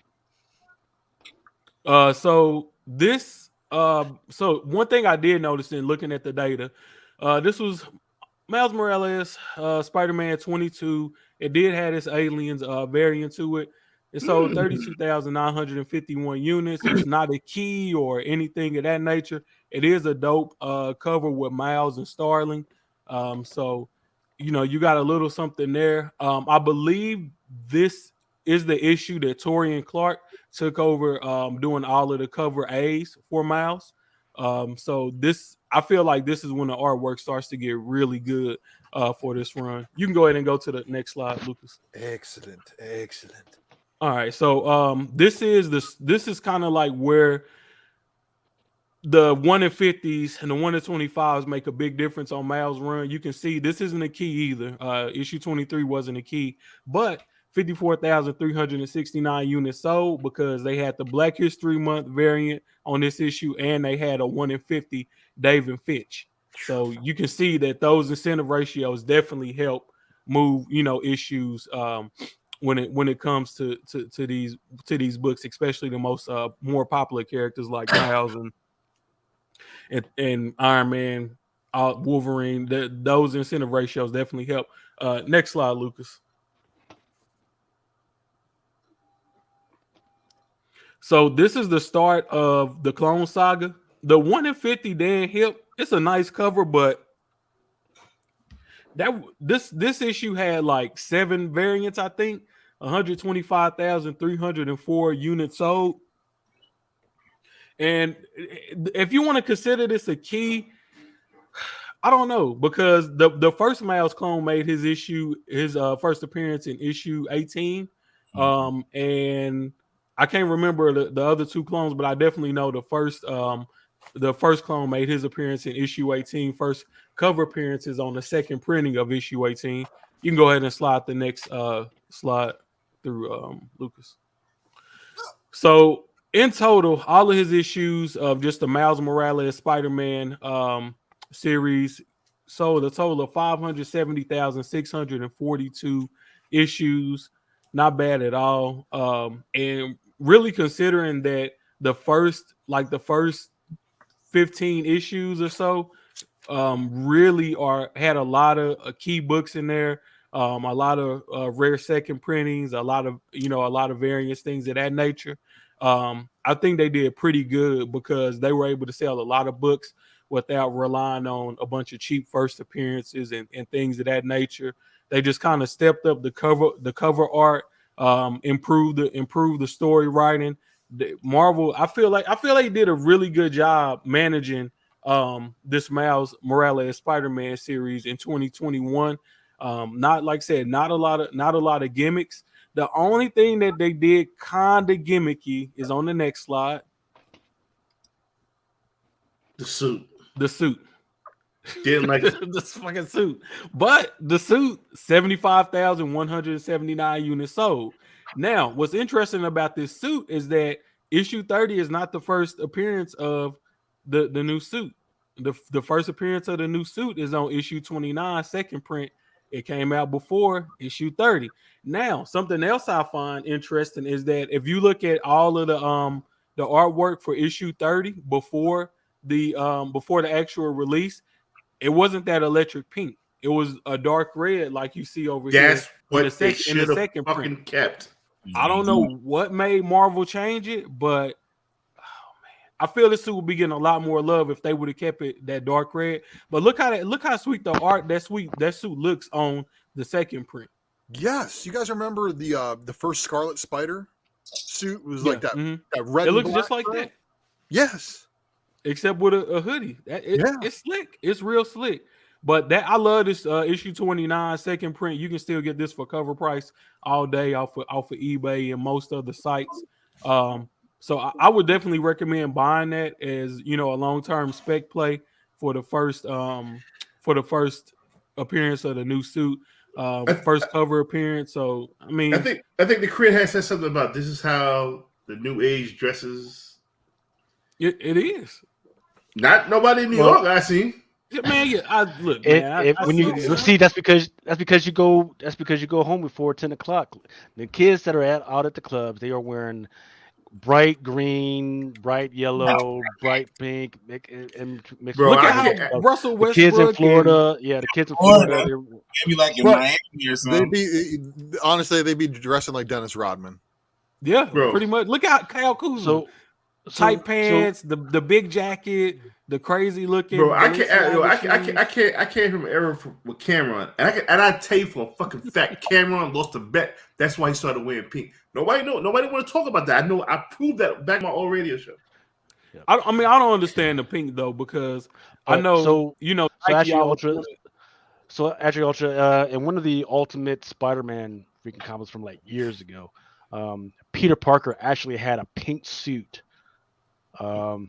not with tight joints like all that, but it was a pink suit, and that suit actually allowed him to be invisible as well. I think it's really hard to do when you're actually wearing pink. You're not invisible, Right. motherfucker. No, no. Oh, that's my man Snoop Burner. Yo, Burner, what up, baby? Yeah, I think it's more like what Dennis said. It's the art. The artist is trying to create a suit that captures this generation's style, and this generation's style is not hitting. Period. Because you know damn well he would not have no red-soled shoes. Them shits would be black on the bottom. I mean, for us, I mean, you know, this probably. I mean, for me, it's a comic book, so it's kind of like I really don't care what, you know. It's not that big of a deal for me, honestly. But you know, with the younger generation, if you walking through and you know you going through the comic shop, you know, gaming shop, whatever, you see this, you like, oh man, that's a fly. Because the younger generation know who Miles is. Everybody watching Into the Spider-Verse. People who don't read comics, they watch the Marvel movies. They play PlayStation 5. They know who Miles is, man. Yeah, definitely not stealthy. Venom see that shit a mile away, goddamn. Definitely not. But honestly, and I know you like the pink shit. What's better, the pink? No, I wish they would have kept it red. If they would have kept it red, that's my whole point. That's always been my whole point, bro. Pink has never been a mainstay in Spider-Man shit. The red is black and red, red, black, and blue. You could have made this shit blue and it would have been popping. You feel what I'm saying? Pink, nah. Thank God this is not the last cover in Ninth's presentation. It's not. And now, look, they changed the spider symbol. I remember everybody got hot about them changing Punisher symbol, but they changed Miles' spider symbol. That's something else that really doesn't get. Oh, and I know, and I made fun of it on a cover that went nuclear. Yeah, bro. Man, Lucas, go ahead and roll that next slide through, man. The annual, the Miles Morales Spider-Man annual, 35,253 units sold. Of course, that spawned this beautiful 1 in 25 by Tony Fleeks. Man, one of the covers of the year from 2021. Bro, I didn't see a single soul who didn't love this cover, I didn't think this shit sold 35,000 units. That's crazy. Yeah. A lot. And well, this is the reason why everybody went into a fucking frenzy looking for this shit, because $35K for a Spider-Man book, not a lot. This is like selling like an earlier issue of Miles. Yeah, and you that's why I made sure, you know, I showed what some of the other just average issues were doing. Normally when Miles have that, you know, a ratio on it, those numbers jump into the 50,000s, but this one stayed the same. I know it was an annual, so I think the price point was a little bit higher on this one. Mm-hmm. So I'm not sure if that scared shop owners off on it. I don't know, but tragedy, because it definitely should be more of this cover out there. Well, tragedy for people that didn't. That 1 in get the ratio, 25 is still popping. Yeah, but how much is she hitting for Blind Adam? it's still over 100 last time I checked. Get the fuck out of here, for real. Yep. It's maintained. It's maintained. The last time But the rarity is there. There is a first appearance in there. And it's a beautiful cover, man. You can never look, man. A good cover, a beautiful cover. It's gonna speak for itself. Style too, like you know this artist by his style. Mm-hmm. Yeah. All right, go ahead and hit him with the next one, Lucas. Yes. So like I said, it was 10th anniversary of Miles, so they did the Marvel Tales. For y'all that don't know what the Marvel Tales is, it's just it's considered a comic, but it's actually more like a trade paperback. It's gonna have a collection of key issues from whatever character is on the front. 18,550. I think the MSRP on these was like $10, but this does have a 1 in 50 ratio variant by Sway. It's just a version, but man, Sway is a beast, and he been holding it down on a lot of these Black History Month covers that we're gonna get this month. But man, this is one of Miles's best covers, man. Like, man, I love this cover a lot. The 1 in 50, by my math, if we just going off the units sold, it's only about 357 of them out there. Yeah, raise that up to about 500. So even if we bump it up to 500, still low. Nothing. That is very, very low, especially for a 1 in 20, for a 1 in 20, well, for a 1 in 50, on a Miles book, and it collects every key book that Miles had. So Ultimate Fallout 4, All New Spider-Man, Ultimate Comics, All New Spider-Man issue 6, the origin of Miles's original suit. So you actually got some good stuff inside of here. And I think when the market kind of catches on to some of these Marvel Tales books, it's going to be a lot of market correction and a lot of sad faces, because it's some good stuff inside of these books. And I think for any new reader, it's a great jumping on point as well, because you get all of the key books, right there in one shot. So here goes the final slide in this little presentation, and this is about to make Dennis. Whoa, we missing one. We missing one. We missing one.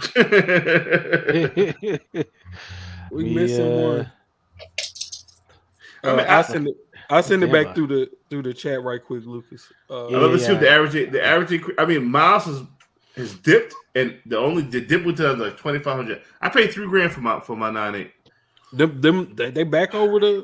They back over. I'm what, 3,500. So I'm up $500 on my investment. You know what I'm saying? That's the way that's the way the game goes. You feel what I'm saying? All right. So, of course, 10th anniversary of Miles last year. They re-released Ultimate Fallout 4.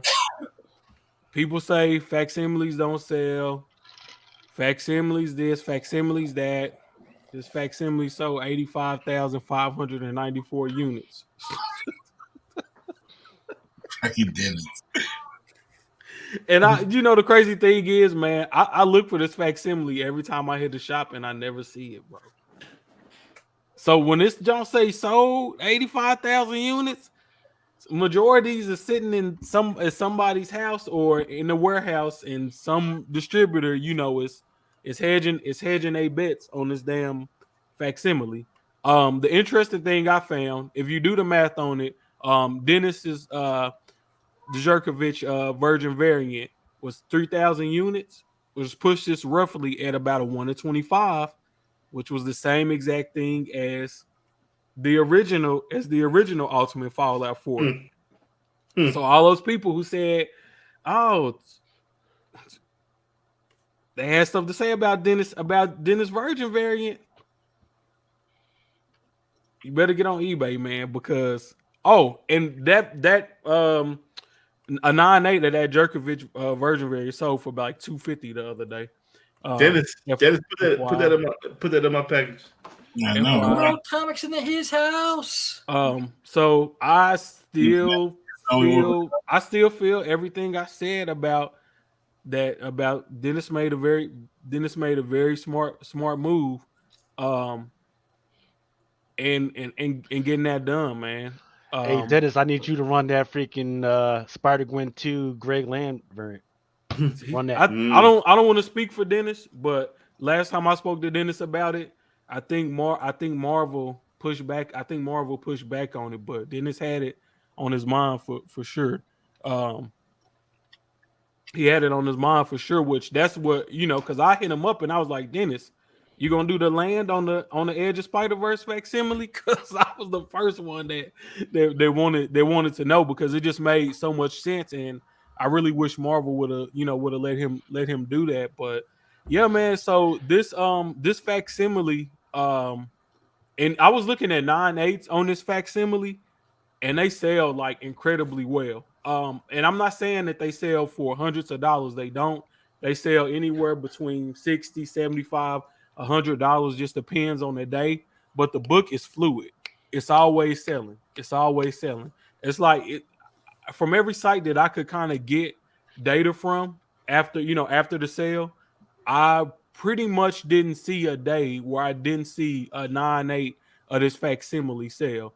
The people who were smart and got the mouse custom label on the CGCs with this facsimile, they sell for a little bit more.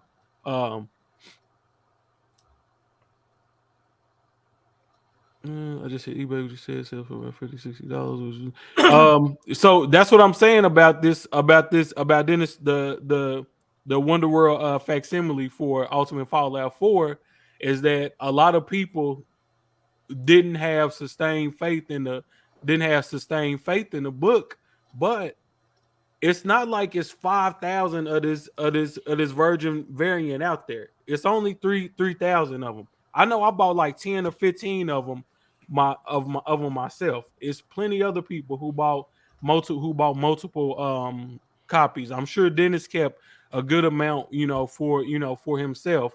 Some people buy a lot of books, and it's not like, oh, I bought these and I'm gonna automatically put them on eBay. Some of us, we hold on to our books. We just don't sell all of our stuff immediately. The only thing I'm speaking to is that the numbers is that this 3,000 copies, and I'm sure Dennis had damages. I believe I asked him. I can't remember our full conversation, but I'm sure he told me that there were damages. So you got to take that into consideration as well. I'm confident enough to speak. Yeah, a lot of flippers. That's what happened. People try to flip books, and you can't flip everything. You got to have patience with some stuff. A lot of people try to flip. I give you a prime fucking example. When that fucking Negative Space Black Panther came out, motherfucker was selling that shit for $50, $60, thinking it was good. That motherfucker showed up in that movie. Motherfucker was tight. And then we take it to a bigger scale with Miles Morales. You gotta have patience. The only copies of mine I got rid of, I did giveaways on. I didn't sell them or nothing like that. I still got my 9.9 graded copy back here. Everything else I got graded. They went out to people that bought that bought a couple of copies that I got from Dennis, and I immediately took it to grading for them. And outside of that, I still got about 10 raw copies left because I got a 9.9. Why do I need to go get my other copies graded? But I think this book is gonna jump in the future, man. I think it's gonna jump because everybody look the original Jerkovich, man. If you got that type of money, more power to you. But I'm gonna be honest, I ain't got it. So this facsimile gonna keep me warm. Gonna keep me warm at night. And I'm pretty sure it's plenty of other people that want this book that ain't got the money for the original 1 in 25. So this facsimile got to keep you warm at night. But the number one thing that I wanted to show with this slide, but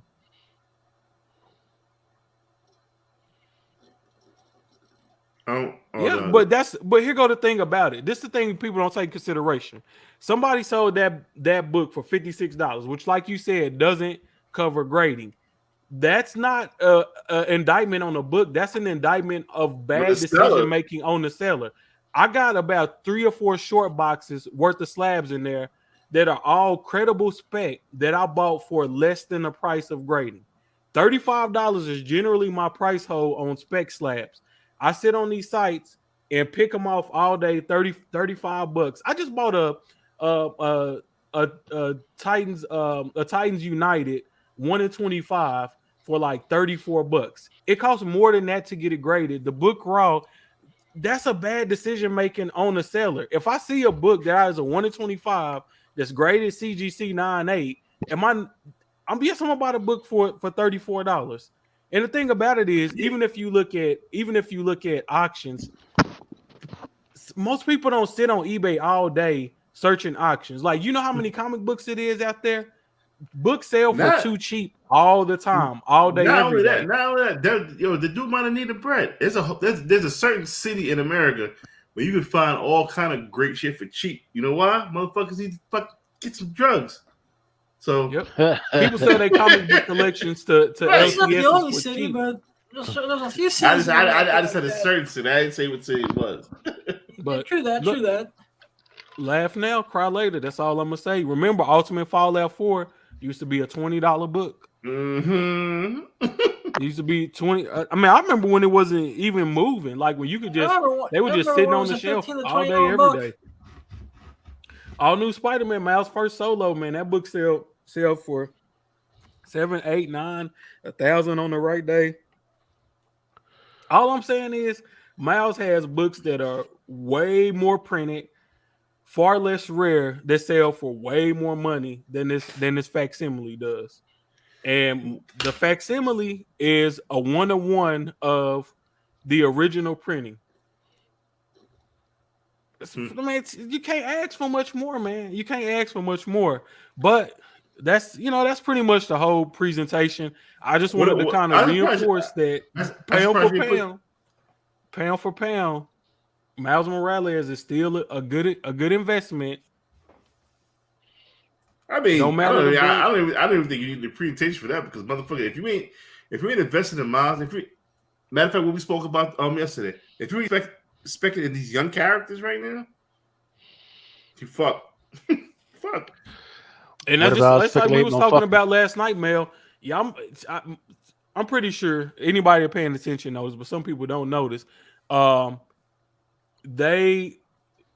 Marvel is not replacing, but they are creating a younger version of all of their popular characters. They're creating a younger version of them, and it's not, and it's not necessarily that they getting rid of the old version of the character. They just introduced 5 new Captain Americas, but Steve Rogers is still in the book. Sam Wilson been Captain America. Bucky been Captain America, but Steve Rogers is still there. But they're creating younger versions of these characters for a reason. You have to get younger actors, and younger actors tend to last longer than mother goddamn.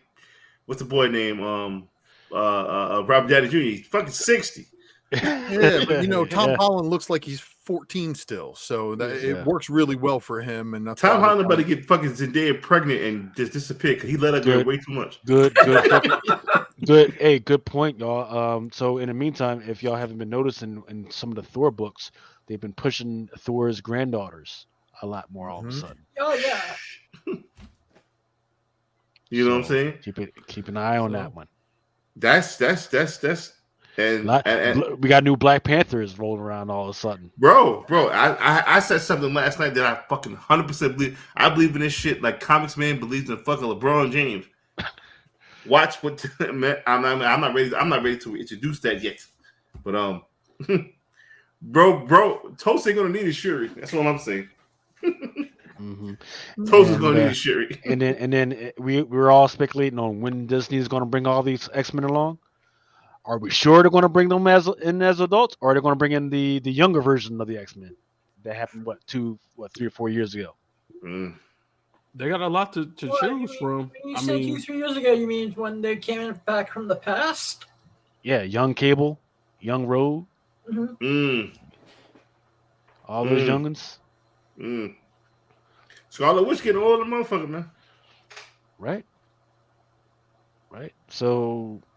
Nice one. So I mean, you're still going to want a magical person, right? So just bring in another young witch. But who's the young witch that's on the town? You got a school of young witches called Strange Academy. Pick one. There you go.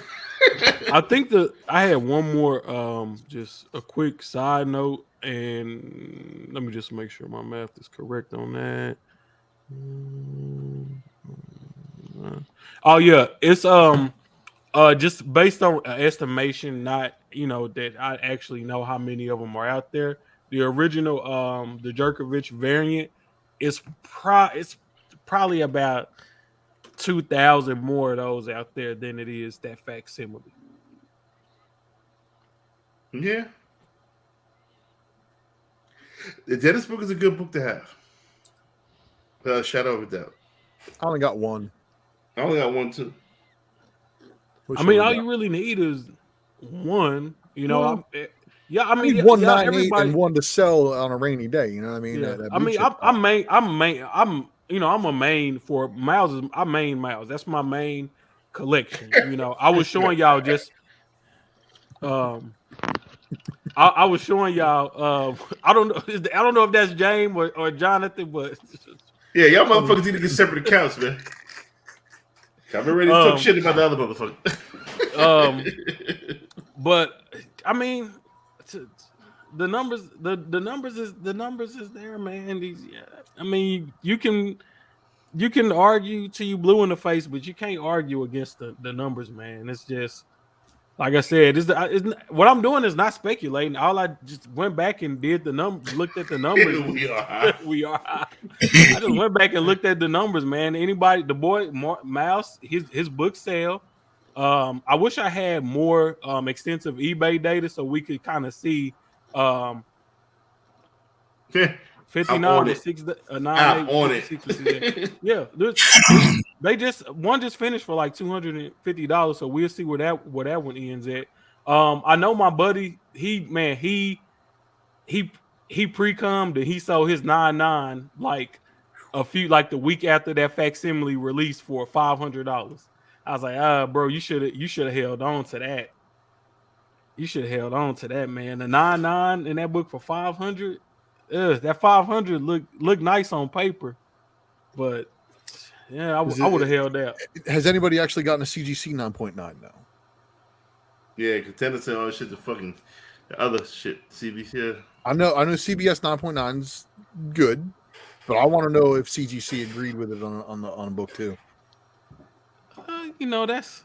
Well, see, man, I don't know about that because CGC they give you a 9.6 on something that's clearly a 9.8, and I know I got a cardstock variant book that was fucking flawless, got a 9.6 for no fucking See, I reason. like the fact that CGC really don't do 9.9s on something outside of a metal or just a crazy nice cardstock book, but I also appreciate the fact that CBCS is kind of grading the books, based on if it's a 9.6, it's a 9.6. If it's a 9.8, if it's a 9.9, they not shying away on grading the book for exactly what it is or trying to control the census numbers or anything. Dennis says CGC knows he made it, so they won't give him a 9.9. Look, Empire Comics. let me know the next time you run in one of them Dennis joints. Let me know what's good. I'll be there. But see, that's now one night is the street. One night is the street. Man, Whatnot is definitely the streets. They don't care, man. Them buyers on there, man. Hey, they'll knock your head off for the right price. That was last week. Lucas ready to spin that wheel. Yeah, I be up in there. Trying to steal. All right, I got a hell of a steal this morning. Hell of a steal. Before we get to the giveaway, I want to say thank you, Ninth Wonder. Great presentation. Great conversation. Yeah. Great conversation. Look. I do need to go back and get some of those early Miles books though, man. I got like doubles. I need a couple more. Look, Dread Dice, Katie. I always need more. Is Katie on the wheel? Katie Carlton. I showed y'all my Miles from his current run. She's on there. Yeah. Well, I think Ultra would agree with me when we say like you need to take a look at all the Spider people right now, right? Especially with the announcement of Madam Webb, right? Not just Miles, right? Nick Cage plays Spider-Man Noir in live action. Yeah. So in fact, on Hot 10 last week, I forget whether it was in the chat somebody mentioned that or whether it was Brian and the other guy was talking about it. It was Moreland, right? The Inheritors. If you motherfuckers are not buying Moreland shit right now, bro. Oh yeah. Well, not only is it the first Moreland, but it's also the first Jeff Scott Campbell Amazing Spider-Man cover. Yeah. So there's Ultra just beat me to it. be having that book. Damn it. Well, I mean, Ultra and I, we've been talking about it for like 2 years now. The whole Moreland Inheritors. That's a great story. No. We haven't talked about Superior Spider-Man and the Inheritors yet. Again, I haven't. We haven't mentioned it recently. That's a great fucking story, man. If you want to talk about Spider-Verses and all this, you got to talk about a vampire family that's out to kill every single one of the freaking Spider people. And that's why Morbius might be related. And then and that's why I'm saying, hey, I understand like everybody's Cindy Moon, Silk, and everything, but got to remember that her position in that whole freaking thing is not just as Silk. It's just her, because she's the bride, right? Because everybody's got a position. I forget what Miles' position is. Silk's got a position. Madam Web, she's the, what do you call it, the spinner or whatever, the pattern maker. She's But you know what? The pattern maker the becomes spinner, I think. Spinner. Yeah, the spinner. Well,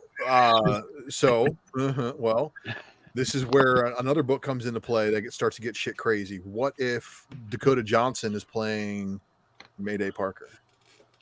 Yes. Who becomes the pattern maker? She's a Spider-Girl. See it. You mean the original Spider-Girl? Everybody's looking like right now, oh, Madam Web, oh, Julia Carpenter, but wait, there's another fucking Madam Web level character, and that is, of course, the daughter of Peter Parker and Mary Jane, Mayday Parker. Shout out to Patrick in the building. Now I'm seeing all the pieces come together. There's only one piece that's missing, and that's Anansi, right? He's the African god that's attached to that whole thing. Now there's only one black person that's been attached to that whole thing. That's on their way, and that would be Miles. So I don't know if that's something to think about. I don't know, but I've been asking you with Anansi's first appearance for like 6 months. Man, see, I've never been able to find that A cover that Nine's got right there. I've only been able to find the incentive. Excuse me, which book? I just got one of the incentives back from grading the 1 to 10 and the 9-8. What is that? The only thing about this book, it's hard to find in high grade, man. Is that a newsstand? I got a bunch of them, but is that a newsstand? No, it's not. It's not. What is that, first Anansi? What year did that book come out? I don't think. If that's the final issue of the book, I think it got delayed because the final issue was like whatever issue 31 or whatever, and then they released that one to like tie into the Spider-Verse or whatever. Isn't that how that went down? I was working at the store back then, and I kind of vaguely remember some shit like that happening. Like all of a sudden, out of the blue, Superior Spider-Man final issue came months later. It's jacked. It was jacked up because. Let me actually look at that. I want to say 32 said it was the final issue, and then this came out after it or something crazy like that. Yep. So issue 33 is the tie-in to the Spider-Verse, and that's when they bring in the Superior Spider-Verse into the story. If memory serves me correct. With the Inheritors and all of that. So this was released September 17th of 2014. And Spider-Man, so it shouldn't have a newsstand. Superior Spider-Man was released in 13 in August. So, no. Wait, was that 2013? Because issue 31 was supposed to be the series finale. Yeah. And then they did 32 and 33 after that. Yep.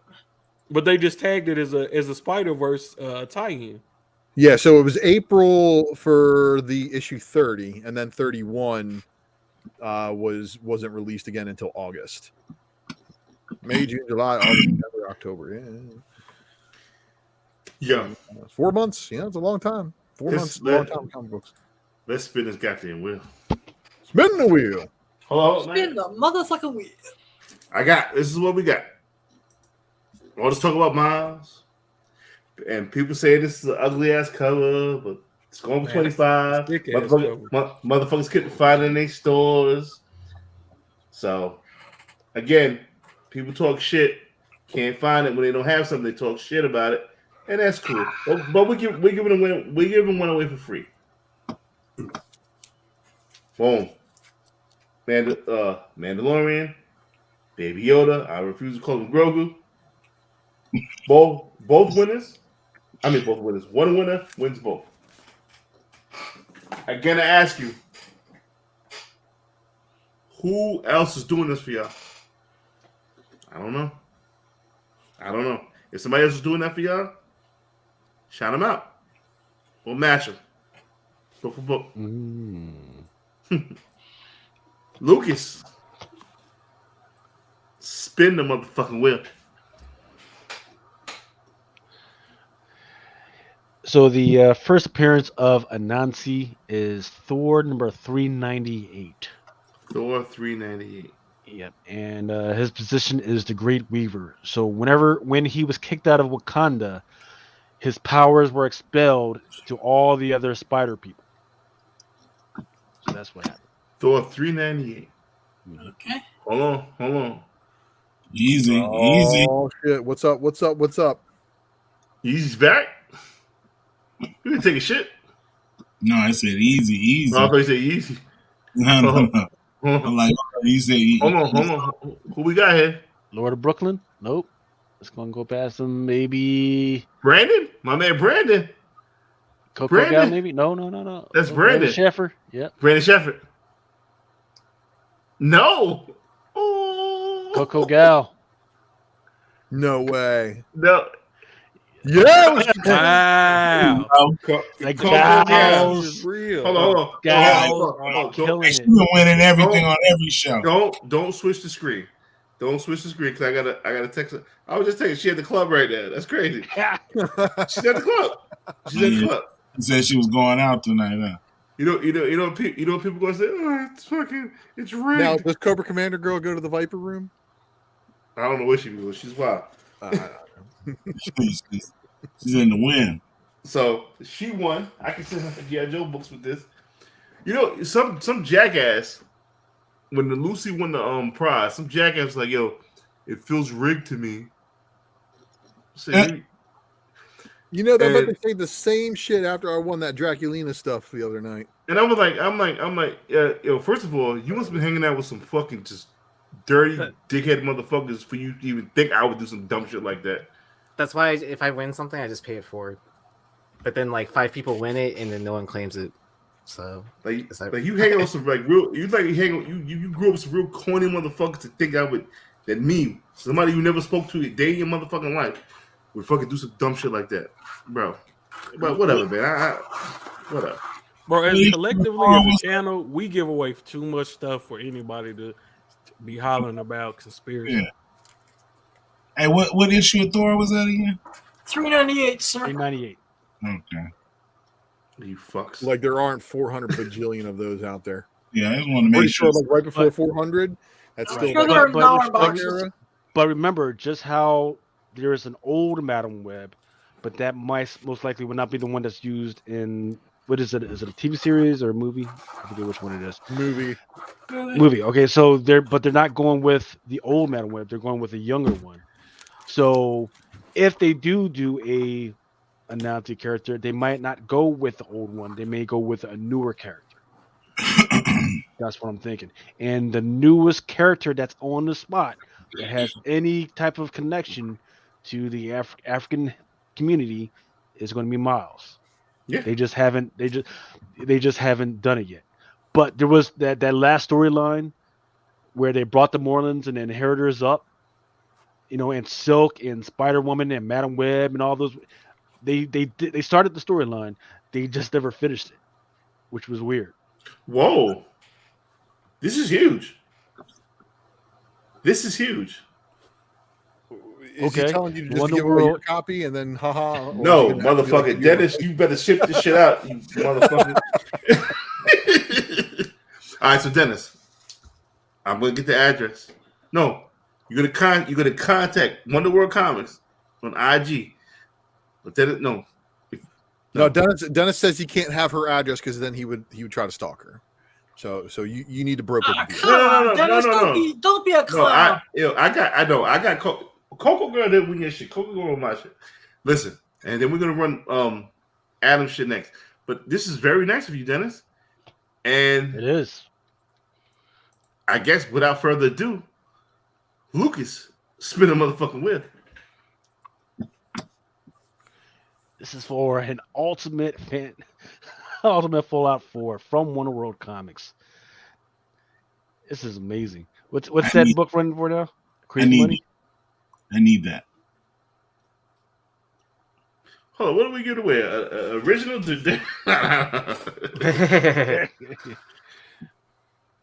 Exactly. In honor of Next Mother's awesome presentation.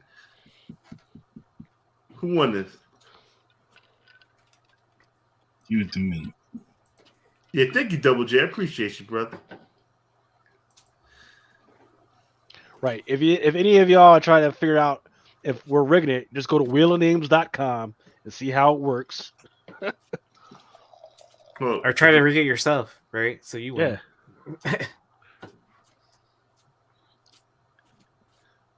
Who's that? What? Creed. Oh no, Marvin Block. Congratulations. I don't know who you are. Contact My name ain't on this wheel. My name ain't on this wheel, man. Contact. You didn't comment. Contact Dennis. Or should we run it again? Because that might be a Russian bot. I don't know. Yeah, it ain't hockey, baby. Hockey. What up, Hockey? Hockey's brother. Hockey's a legend now. All right, Von Adam, why we got this wheel going on? I don't know. It just started by itself. No, it's not. And I can't stop it. Accounts. Sorry. Check it. What you giving away? Von Adam, what you giving away? Darth Vader 20. You know, if people could please subscribe to Awesome Sauce Radio on YouTube, I'd appreciate that. 200 subscriber gets something. So. Yep. So, Lucas, spin the motherfucking wheel. Well, stand by. The wheel's got to stop. Oh, you playing this fucking Go in. You play this porno music again? The wheel is on crack. Wait, if you start dancing, you win, right? Isn't that what happens? I tried it. It didn't work. Oh, you tried that? Yeah, I tried. It didn't work. You guys, I'm going to be back in 1 second. I just want to give my dog water. Yep. All right. It's going to be the Lucy dance that wins it, right? Isn't that usually? Yeah, you got it. Yeah, that's what you got to do. At home, you got to freaking dance for luck. Yeah. Yeah, see? Coco was dancing at the club. Like, how else do you think she won? Yeah. I know some of y'all are older. Yeah, I know some of y'all are older. Don't be fucking around dancing and throw your hip out. I heard that shit. I heard freaking hip replacements are expensive now. Yeah. Like, what happened? That's gonna be a goddamn trying to explain to your doctor. Like, what happened to you? Well, I was sitting in my chair at home, dancing for a comic book, for a free comic book. Do that hip out. Like, what? Say, well, here's your sign. This is your $6,000 freaking hip. Congrats. Just wait for that nanotechnology hips to come out, right? Ugh. That's gonna be about 25. Can we put my dog on the wheel? But then you can just like exchange it for cryptocurrency, right? Isn't that how that works? That dog be fucking the shit out of that pillow. All right, Adam. Whenever you're ready, man. Let's see. What am I doing? You're giving away a comic, right? Oh, yeah, so I'm giving away a Darth Vader 20. Yep. Like I said, if you could all please subscribe to Awesome Sauce Radio on YouTube, I'd appreciate that. And let's spin the motherfucking wheel. There it is.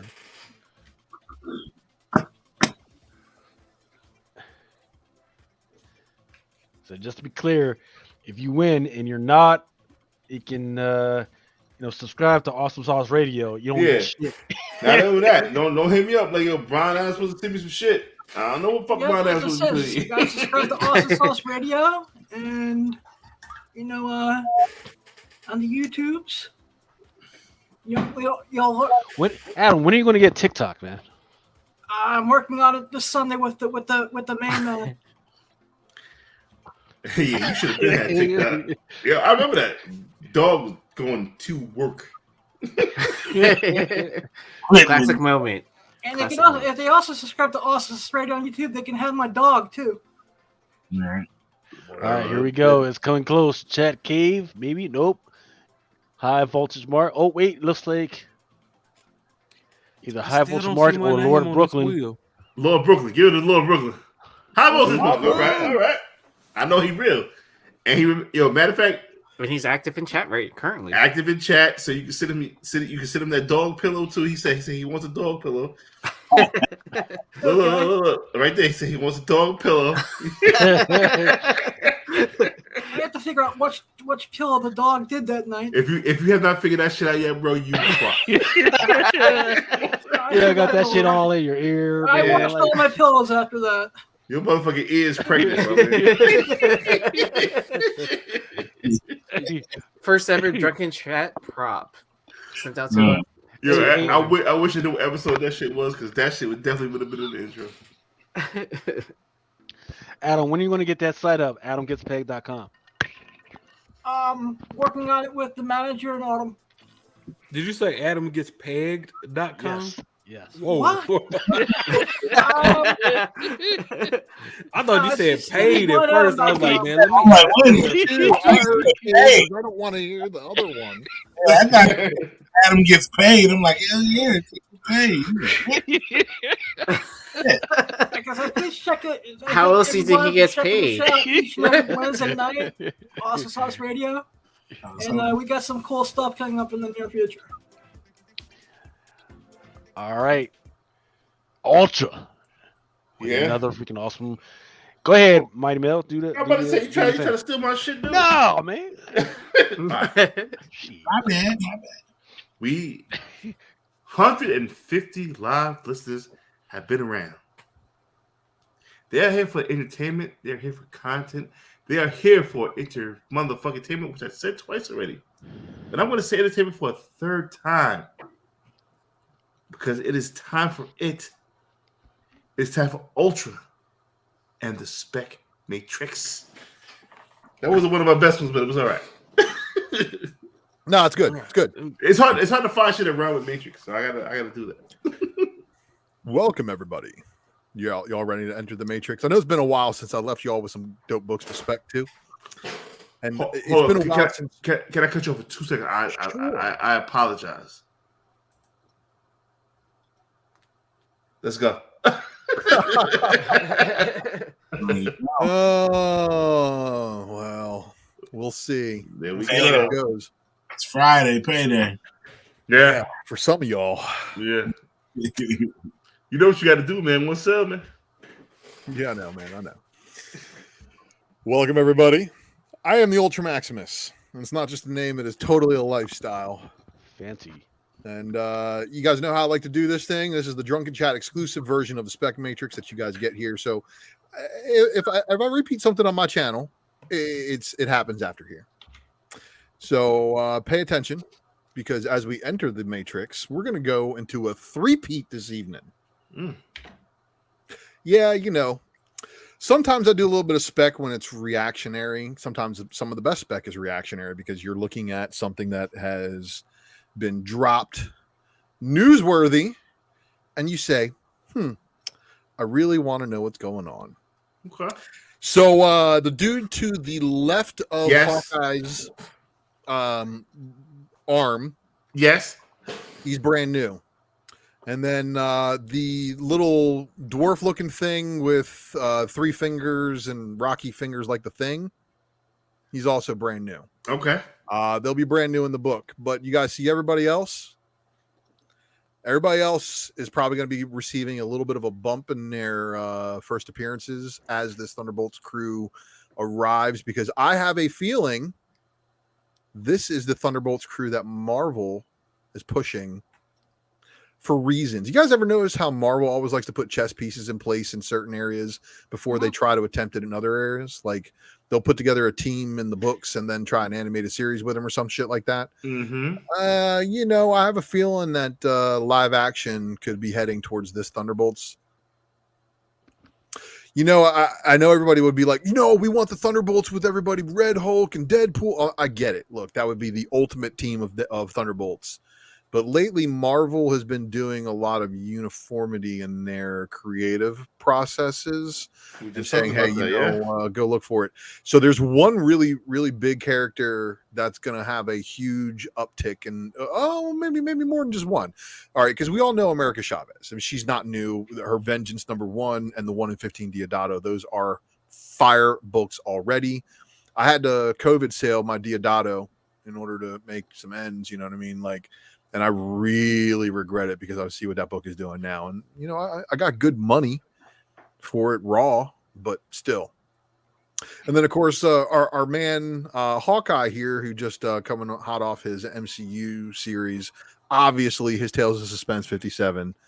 Some of these books are really, really expensive. But you know what's really funny is there's not really much of a disparity between like a mid-grade Tales 57 and a high-grade fucking Vengeance. You know, like those two books kind of are already pretty expensive. But here is one of the characters I think is a breakout. Yes, sir. Shadowland Power Man, with his first appearance of this version of Power Man. And I know they got him teamed up with Iron Fist and Daredevil in this one too, but he's not Luke Cage. And I know with everything they got going on right now with Iron Fist, how they kind of passing the torch to somebody else, I could see them maybe doing that to Power Man too, especially with the retiring of the Netflix series. And remember when they left off in the Netflix series, Luke was fucking basically in charge of the underworld. Like he's fucking running the show from the club, man.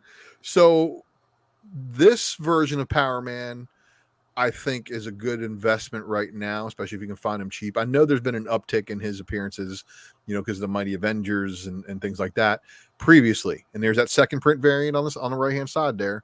You may still be able to find these because people haven't really paid attention to this one. And, excuse me, that is the Shadowland miniseries for Power Man and Iron Fist? Yes, the Shadowland Power Man number 1 of 4. Okay, because Shadowland is not my favorite Daredevil story. Right. And see, he got mentioned in another book previously, but this is his first appearance as Power Man. And I could not confirm cameo appearance, but basically he's just in his alter ego. He's not as Power Man in the other one. Yeah, I don't like this. So further elaborating off of already established characters in the universe is the daughter of Purple Man. Her first appearance is actually in Alpha Flight number 41. This is fucking dollar bin fodder because nobody fucking upprices Alpha Flight books except for the one that had Big Hero 6 in it. So if Purple Man has sex with somebody, is that like rape? Because he can just convince a bitch to do anything. Look, man, we're not going to get into that. I think we should pass on that subject. You can ask that question. You can ask that question when people discuss Avengers number 200 as well. Make sure she's not a rape child. Like, you know. Look, man, you can try to make sure of all that, but probably, you know, I mean, he is the Purple Man. He just has to lay down, you know. But Monica Rambeau, obviously the other member that we've got here besides our two new ones. And, of course, her Amazing Spider-Man 16.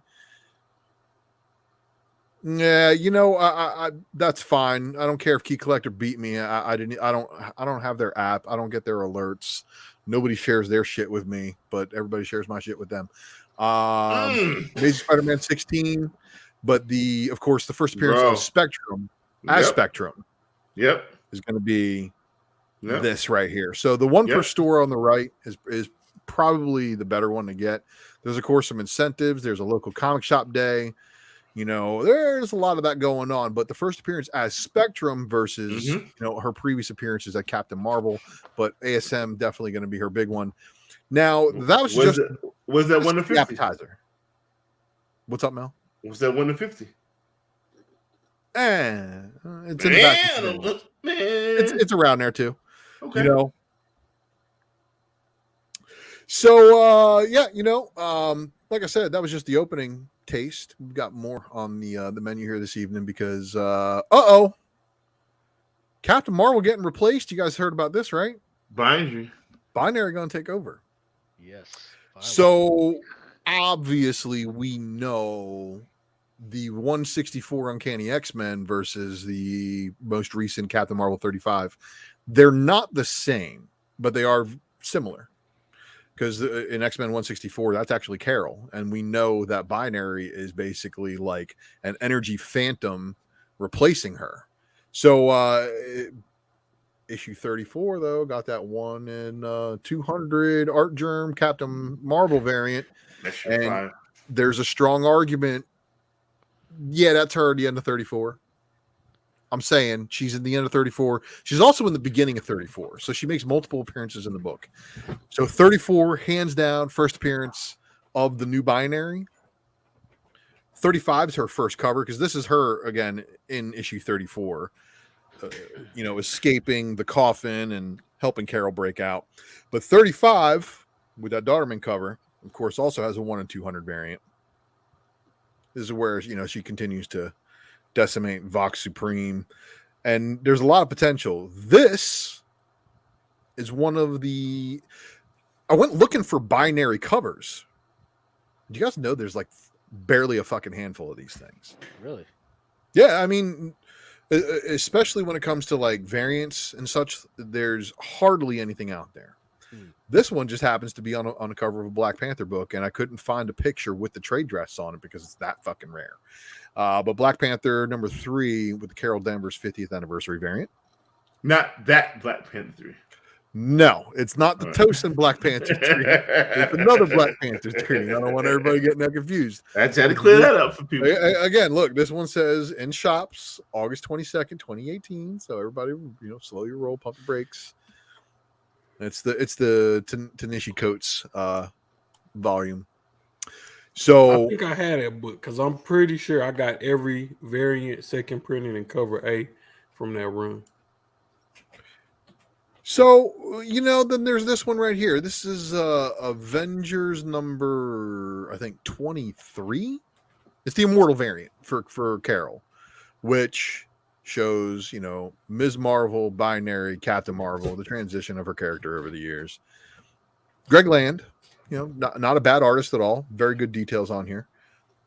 But then we start to get into things like Mr. Alex Ross.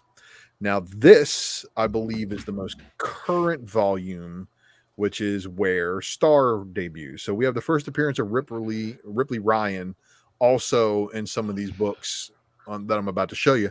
But this, again, shows Binary, Ms. Marvel, the 2 versions of Ms. Marvel, and then, of course, her in the Captain Marvel outfit. So Jessica Campbell also kind of had a little bit of a homage to that. And this one was an exclusive through his web store. This was the cover E, I believe. Now, taking it back to Ripley Ryan's first appearance, the third printing, Captain Marvel number 1, of course, shows a Binary appearance on the cover. So it's like they have been kind of planting the seeds of Binary being introduced for a while now. And it's just now coming to fruition in story. I don't know if other stories might have delayed it. Maybe other stories went longer than they probably should have. But I've been seeing, them, leaving the little breadcrumb trail here all the way back to this third print of number 1. But this one, like I said, Binary variants are few and far between. And that is hard. That is hard. This is done by the man, the myth, the legend, Mr. Jeff Scott Campbell. It's one of his historic exclusives. And this is also the first appearance of Ripley Ryan. This is in the same volume where they've just reintroduced Binary. So I'm wondering, again, if there's been a lot more people in on the whole Binary thing coming about and what they're actually going to try to do with that and why all of a sudden there's a push for it. Marvel, does Marvel usually have an ulterior motive for saying, hey, we need to separate a character that once carried 2 names and make them 2 characters so we can double sales? You know what I mean? Like, I'm pretty sure that somewhere along the lines, there was a conversation that probably had that come down. I mean, they're definitely trying to get rid of Brie Larson. I can see where they kind of. I don't think they're not trying to get rid of Brie Larson. That's like fucking internet rumor shit. Nobody was happy with that. With her, nobody's happy with her at all. No, just there's a lot of people who were happy with her. There's a lot of really, yeah, man. There's a lot of people who are a-okay with Brie Larson, even though there's a lot of 50-year-old white males who didn't agree with the movie and proclaimed their hatred for it. And of course, her also.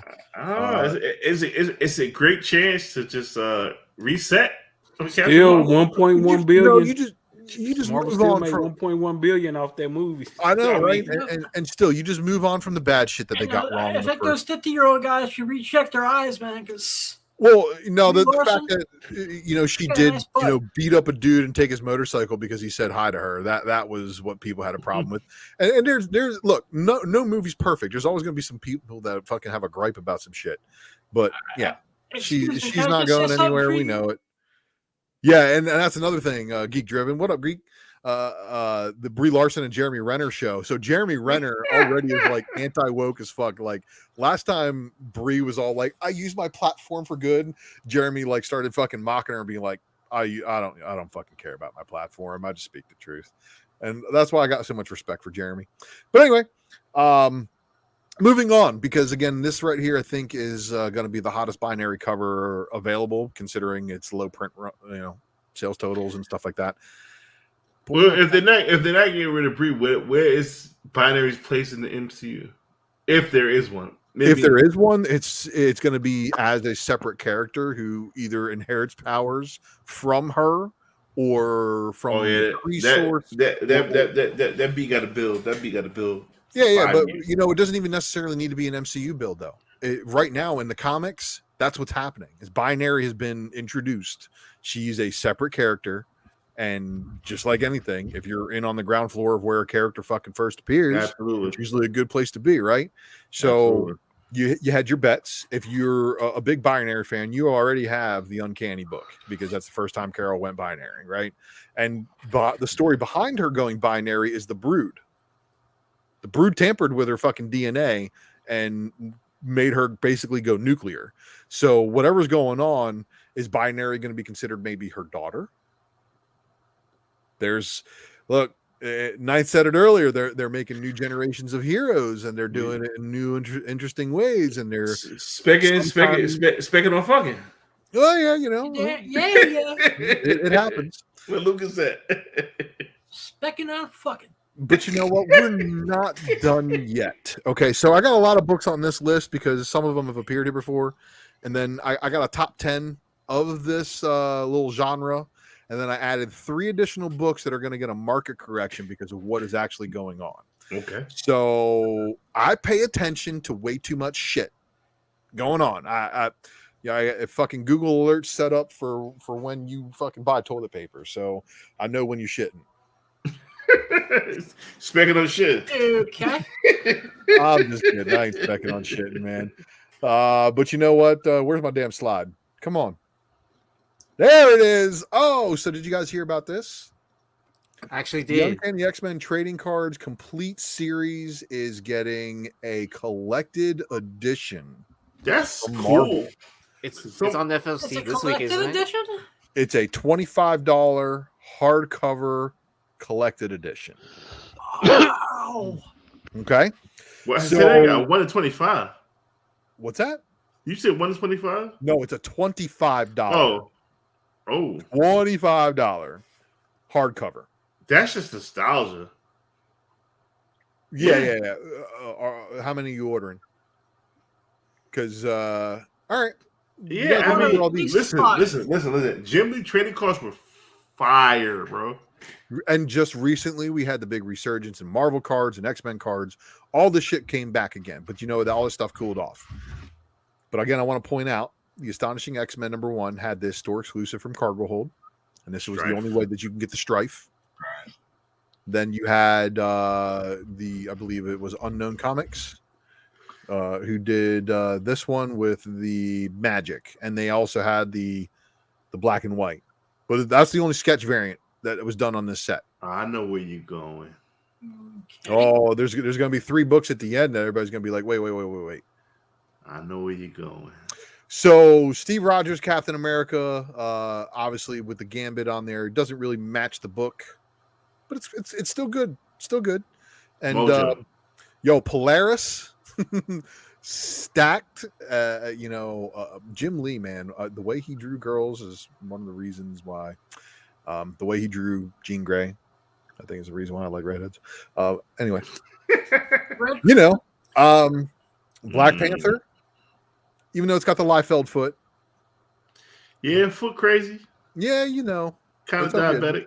But over the years, this one's grown on me more for being more appropriate because, of course, that is the ex-wife of Black Panther. Like, she's showing up in his book being like, T'Challa, Fuck you doing? And then of course we got her ex-boyfriend. If Storm, huh? You know, he looks like he's about to punish some shit right here, doesn't he? But he's not the Punisher. Then he got like 1 foot or some shit. He's got a cybernetic leg, yeah. He replaced his leg with cybernetics because he needed improvements. There it is. All right. Enhancements. Why is this on the Gwenpool book? I know, right? This should definitely have been like you know, an X-Men book of other sorts.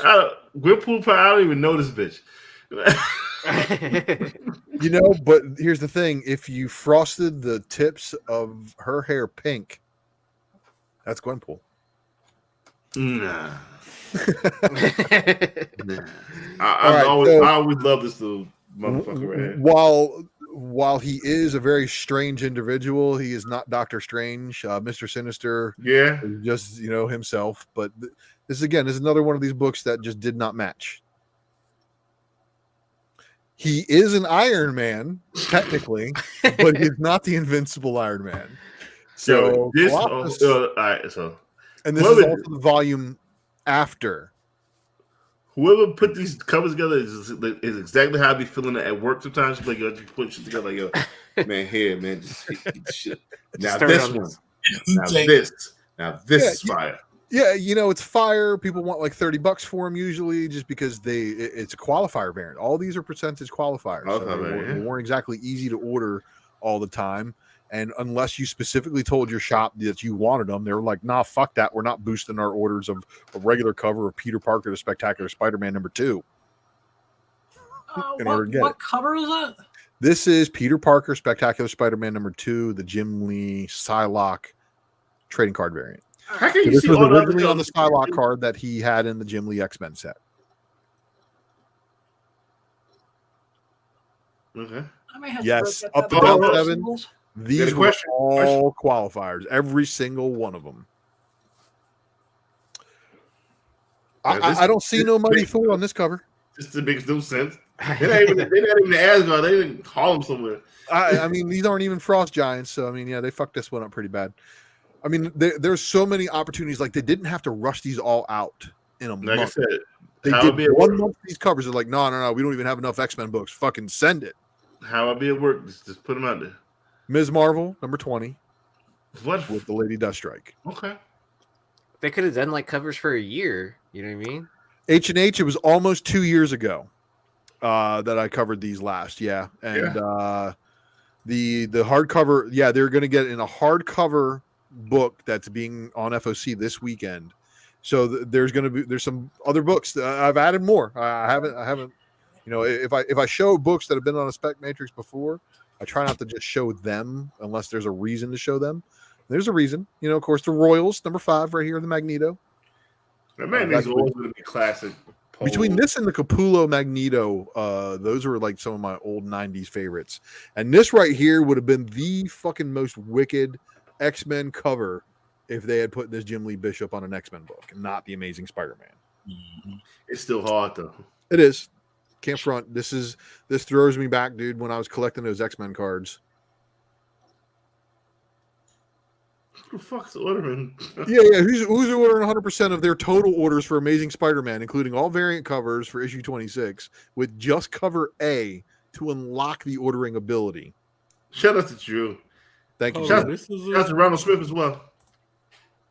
So all of these are incentives, every last single one. Well, they're percentage qualifiers, so they're not really. I mean, not incentives, but qualifiers. I mean, so yeah, I mean, some stores could unlock them by ordering 2 copies, and other stores had to unlock them by ordering 50. So there's really no rhyme or reason. But yeah, if you order 2 of one copy, you're not ordering 4 of the next one. No, you're not giving a fuck. Marvel was really bumping numbers, so you also had to order 100% of the A cover of the book to unlock the ability to just order the variant cover. Mm-hmm. So there's a lot going on with it. This one hits, and because, you know, Avengers, isn't that where? Yeah, her first appearance was in the Avengers, Mystique. Mm-hmm. So because her first appearance was in the Avengers, you know, this book now hits. Okay. What a waste of a good Domino variant on Daredevil. Yeah. Yeah. I think I've said that before. This one, because he was first introduced in Iron Fist, I think Makes sense. Makes sense. Is a good fit, and I wonder if Swordmaster is going to get to go toe to toe with him. Archangel on All New Wolverine. I mean, did you guys know that Warren and Laura were actually? They were an item, man. Yes, they were, and that's why this book actually. That's why I think they did this one, because they were in a relationship. Was she a prostitute? Was she out for everybody? Man, look. So so these are all. Well, I don't know how rare, but they are qualifier covers, and that does increase their rarity when it comes to how many did shops order. And this is probably one of the best Shadowcat covers, but it doesn't have fucking Lockheed on it. Yeah, he needs a dragon. All right. Kitty Pryde is a Jilf. And what book is that, Ultra? That was on Spider-Man number 18. Adam, in between you and goddamn Nemesis, I'm tired of y'all talking about gills, man. That's right. Thank you, Up to Down 7. I said JILF. Well, we had a correction. What? We have a correction.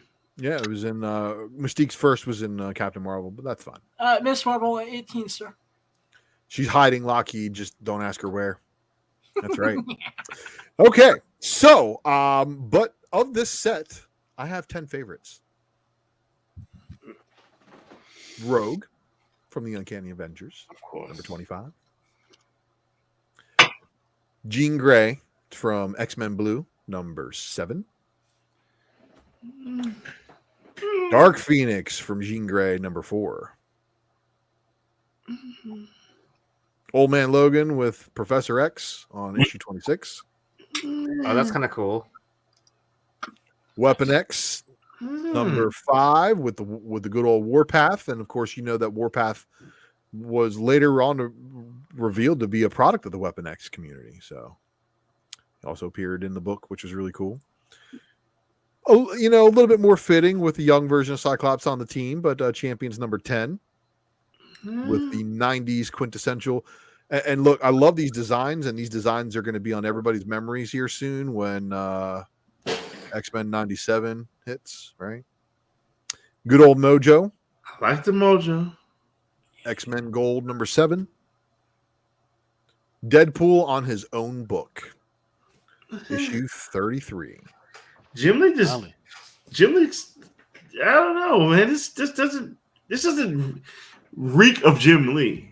This what, dude? I see all 90s Jim Lee in this. Go on. I can't believe that with Keep It Thorough. Keep It Thorough said he put some of these up for auction on Whatnot. Not a single person cared. That's crazy. Like, Jim Lee fans know about this shit. Run them again, man. You can't use Whatnot as like a point of reference for a lot of books, man. Just because you never know what kind of mix of buyers you're gonna get on Whatnot, man. You'll put a random Miles Morales issue up there that'll get $20. You could put a freaking key up there, a bona fide key, and get $5 for it. So I mean, Whatnot, you really got to know what audience you playing to, and man, a lot of people just don't know how hard some of these books are to find, especially these qualifiers, man. I don't want to say it, but you got to sell the spec, not the book. Yep. And then Generation X number 4 Jim Lee trading card variant is the best Jubilee variant to exist ever, because Jim Lee's design for Jubilee is definitely the one that everybody remembers. Did he get to design her before Silvestri did over in Wolverine? I can't remember. I can't remember who actually gets credit for this design. But this right here is how I remember Jubilee from the cartoon, from all the comics, for like years. All right, but there's 3 more books. Now, these 3 are in back issue bins. They're hidden. A lot of them are fucked up. But there are newsstand variants that exist. And I'm going to tell you this because This is at a time when direct market was pretty common, even though this book is not. Now I don't know how super ordered the direct was, but I do know that the newsstands are probably going to be less common. So may the odds forever be in your favor on being able to find these. This is the Marvel X-Men collection by Jim Lee, which is going to have all of these trading cards that are coming in this hardcover, and a lot of the covers I just showed you in a collected edition. This is the first time that they were printed. So this is the first way that you can get the appearance of the Jim Lee art appearing outside of the trading cards was right here. And you're going to want to find these are again from the 90s. So the first issue has Sabretooth on the cover. The second issue has Gambit. Nice. And then the third issue has the Archangel art. So it sucks that, they reused those three. Yeah. But, they're still, these predate the other covers. So these have the credence of being the first time that art was actually used. Good luck finding these, because these are indeed... not really a very common thing for you to see. I search in back issue bins for these all the fucking time. And I regret kicking myself because I tell you, I was at MegaCon and I saw a newsstand, but because I couldn't find all three issues, I didn't buy it. Yeah, snobby, yeah. I need to go check my LCS tomorrow because I know they have the last three you showed, but I don't know if they're newsstands or not. Find them. I know they'll be at the market eventually. Somebody's gonna watch this shit. Well, I don't know, man. They had the X-Men 1 newsstands in a bundle for like half a year, and no one else picked them up. And I picked them up last time I was up there. I was kind of crazy. I was like, oh, you have newsstands and directs, like at the same price. All right. If you're gonna twist my arm. It didn't take very long to twist, so I can tell you that. Okay. I'll take them all. So I mean, you really got to be a fan of Jim Lee to go after the hardcover. There's a lot of those good variants, obviously, that are still prunable in back issue bins. But man, that Psylocke book, that Jim Lee Psylocke book, has been like a $25, $30, even $40 book for years now because people knew. I still like that Venom 151 players cover. Yeah, the Thanos, you mean? There's a Venom 151 players. Polaris. Yeah, where it's just players on the cover. Oh shit! Did I miss that one?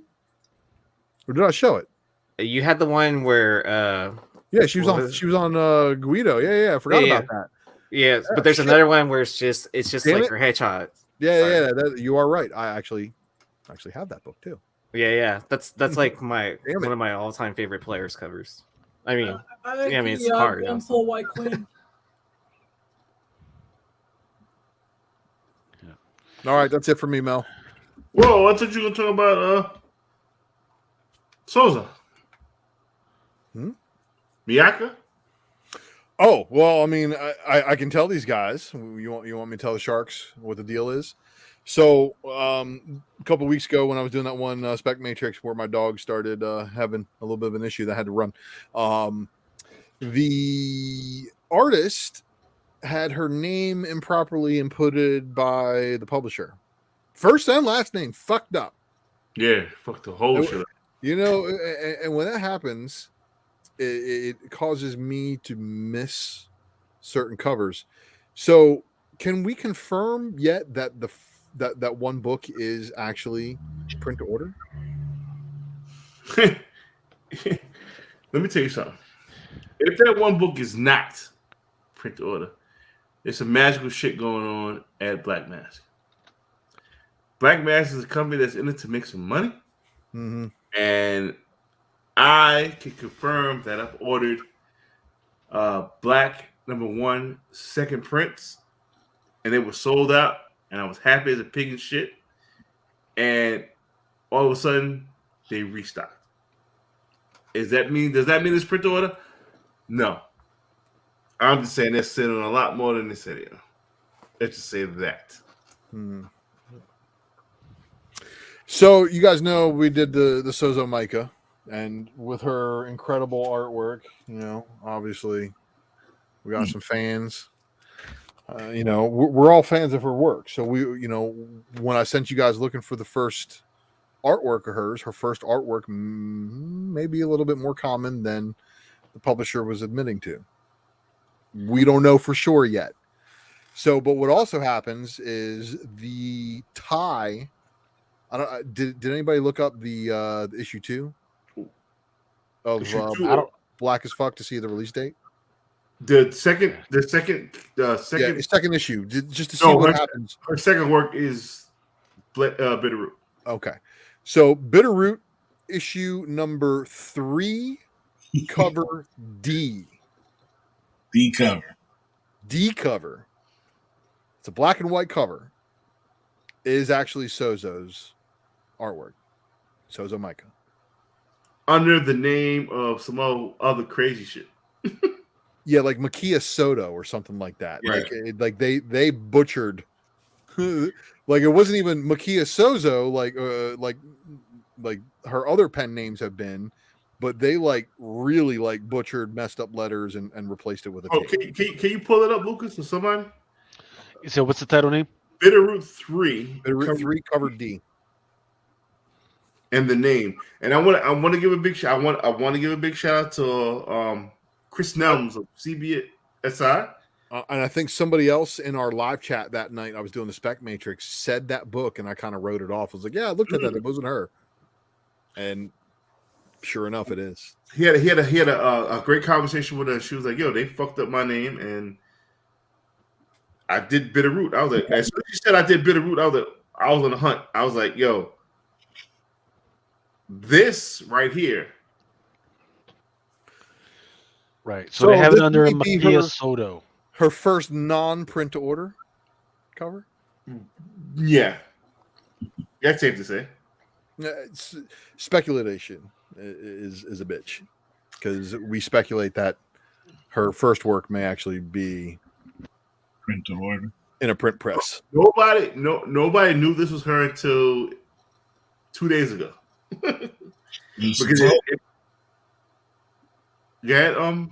Remo? Huh? What'd you say? I said when she told us or whatever. until she told us. Yeah. She also did Command and Crack, but before we get to Command and Crisis, this Bitterroot right here. It was already hard to find because of beautiful artwork and a low-ordered print run. It was already hard to find because nobody knew this was her name. People now know that this is her name. If somebody could pull up the eBay search, Bitterroot 3 variant. I'm not gonna be able to pull it up, but I can tell you how to spell the name. Mika Soto, Mikiasoto. That's not how you spell her name, but she was on record saying they miscredited her for a lot of her work. Yeah. This came out almost exactly 3 weeks after her Black as Fuck cover. Already pricey, yes, telekinetic. But now,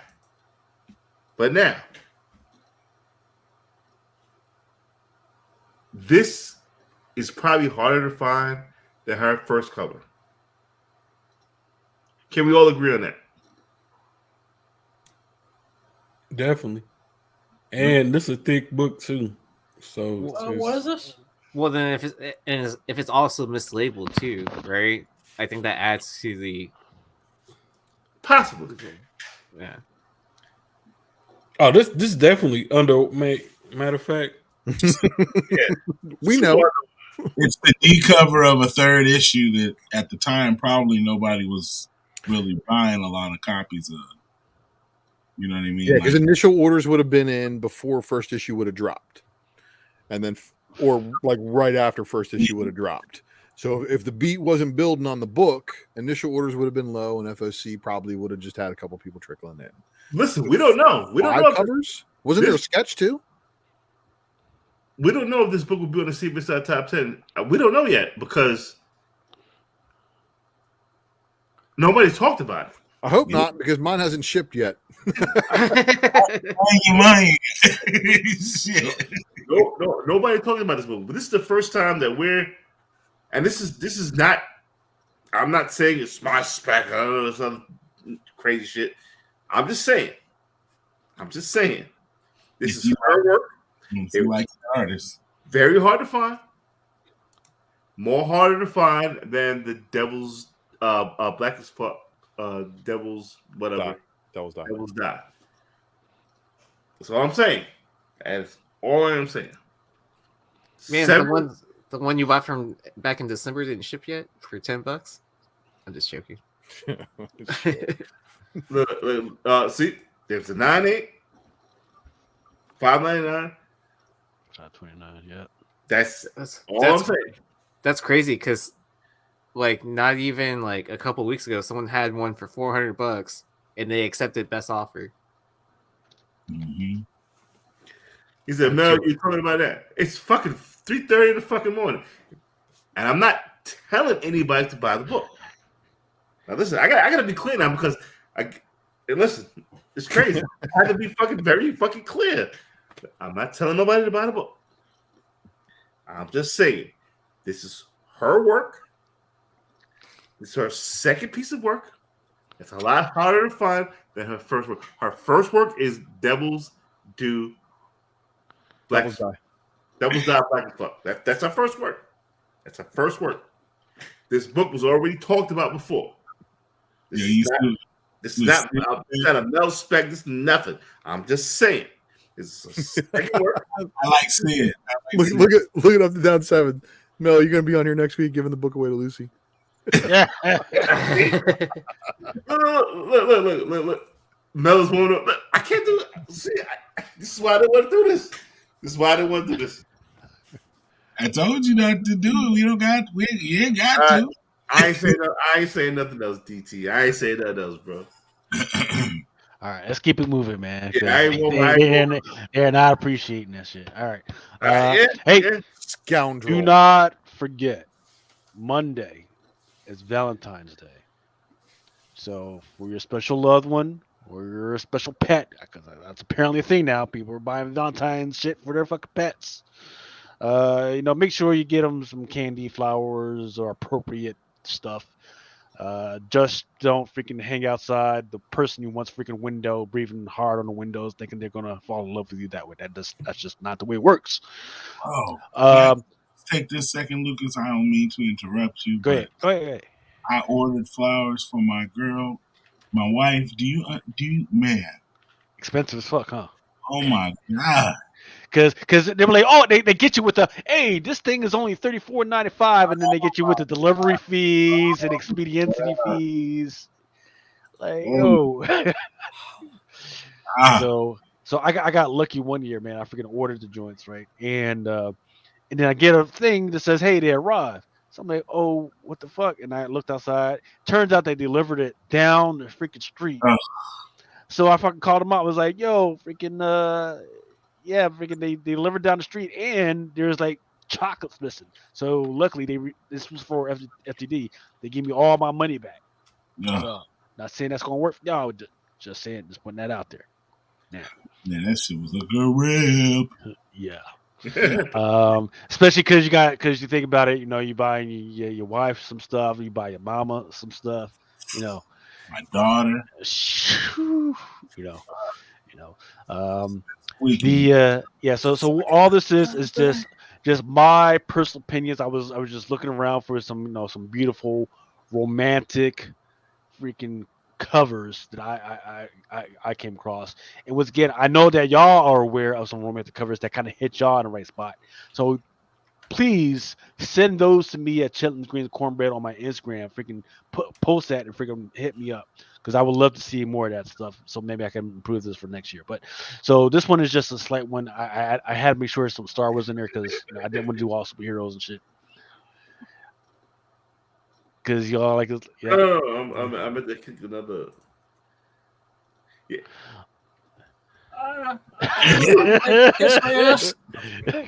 You do a love cover, son? If you do a love cover, I'm about to make some eggs. Go ahead, man. Make some eggs and shit. Because I know, I understand this ain't going to be for everybody, but this is something I've always wanted to do. I just keep forgetting to do it. Saga number 1, or not saga number 1, second chapter number 15. A lot of people have been talking about freaking how Sex Saga's coming back. Freaking, that's the most romantic freaking book out there. This one's a classic cover, X-Men number 24. Rogue and Gambit. Gambit Rogue Kiss cover? Mm-hmm. Yep. This one I was not aware of. Silk number 4. It's Johnny Flame and Silk eat a little lunch. Because Peter was like, "Yo, Johnny, I already done Smash. You should check this girl out." And Johnny a hoe. I was not aware of this either. Emma Frost and Submariner, man. Mm-hmm. Back when they were, yeah. Emma freak too. Yeah. Came in Uncanny X-Men at 527. Some Robin and I forget what her name is. Is that a spoiler? Yeah. Savage Avengers, Doc Strange, and Elektra. Getting it in. And that was wild because he was using the cloak of levitation. If you know what I mean. Okay. I don't know what he was levitating, but okay. He was levitating himself and her. Yeah, he needed help. Getting that special leverage. Like, hey, yo, I'm a wizard. I can using the I can IM do it in the air. Agamotto, You man. want to see? And what's crazy is because magic is not free. He's got apparently his powers comes from the souls of dead freaking Buddha monks. So he's using the souls of dead Buddha monks to make that shit work. Cool. Interesting. Electric is gonna fall for this dude. Specking on fucking. Here it is, Mel. Here you go. I Yep. like G.I. this Joe, Real American Hero. I mean, we all know that Baroness and Destro, got an Yeah, OnlyFans page. How long is her leg? They got that Cobra Vision fucking OnlyFans. Bro. I guarantee this is what Cole got looking like tonight after all the drinks she had. And that's why Dennis wants to stop. Everyone should check out Cobra Commando's Turkey Dinner on YouTube. It's hysterical. Some Kane Conqueror action. If she's not trying to murder you, is it really love? It's not. I mean, in some cultures, that could be considered an insult if she's not trying to kill you. Poison? No, I mean with stabbing, like fucking bro. You know this was going to show up. I was heavy on this unpressible defects. Mm-hmm. Bro, if this shit happen, no, go back. If this shit happens in that movie, the Rich Johnson variant do the goddamn roof. That next slide, it ties into what Ninth Wonder might have coming up soon. Thor, Deadpool. This is my absolute favorite Hastings variant. Ninth Wonder, where you at? I'm over here fading off, man. I'm trying to stay up, man. Yes. Hate me get tired. What is that? You got like 3 hours on us, bro. How's you over here tired? It's a Red Bull, man. I'm about to go to sleep too, bro. Hey, bro, I be up at 4 a.m. every day at work, man. Oh yeah, you're that early. So that one, I'll go back to that one real quick. This one should be on everybody's radar because of the fucking TV show about to come out and who that girl is in the story. Thank you very much. So if you a female and you date a motherfucker like Moon Knight, something wrong with you. Yeah, you got some problems. No. Some girls like guys with multiple personalities because they're exciting and new every day. Yeah, not Moon Knight, man. Like I said, bitch, something wrong with you. She's just a normal woman. It's a very fine balance. Some Maura Taggart and Charles Xavier action. Mm-hmm. Yeah. What life was this? That's what I'm saying. First appearance of something. This is the first appearance. I forget. This is the first appearance of Robin and Batgirl as killers, right? Serial killers. Wait, what's the book? Thrill Killer, Yeah. Robin. Yep. Part 3. I don't know why this is love because. Oh, you didn't know? They're like fucking like Mallory and Mickey fucking natural born killers. This is Mallory and Mickey right here. Yeah. True Thunderbolts Part 4. Yeah. Electra and Punishers drinking a shake together. First of all, and you know what's really funny is when Deadpool catches them fucking in the woods. First of all, you Daredevil's man. Like, how you gonna fuck his chick? Yo, that's Electra. She fucks who she wants. She do. Okay. Electra a hoe. Electra hoe. There you go. And wouldn't it blow people's minds if Cap went back in time and actually married Black Widow instead of fucking Peggy Carter? Peggy Carter, fuck her up. Yeah, who would have fight? Black Widow, Peggy Carter. I'm going Peggy Carter. Peggy gonna clean Mystique Black and, Widow ass up, man. That's This is where that alternate timeline baby was made. Look at this. Mystique, you just don't give a fuck how old you are. Look at this bitch. Go back. Yep. So this is not a natural cover. Look, this is a question for the audience. I don't know if this is a cover. I've just seen the artwork. Yeah, this is just artwork. If this is just artwork, Dennis, looking at you. I'm looking at you, or Hive, or Bird City. Yeah. Somebody needs to make this happen. That shit fire. They won't allow it because they're not happening in story anymore. What is it for the people who? It's Electra and Frank Castle kissing each other. Right. It's a put Frank Castle's new logo on that shirt. They're gonna make it happen because it's black and man. They're black, white, and whatever the fuck. I guess that would make sense now that he's gonna be a part of the hand. Yeah, his hand about to be part of her. Is that nodal artwork?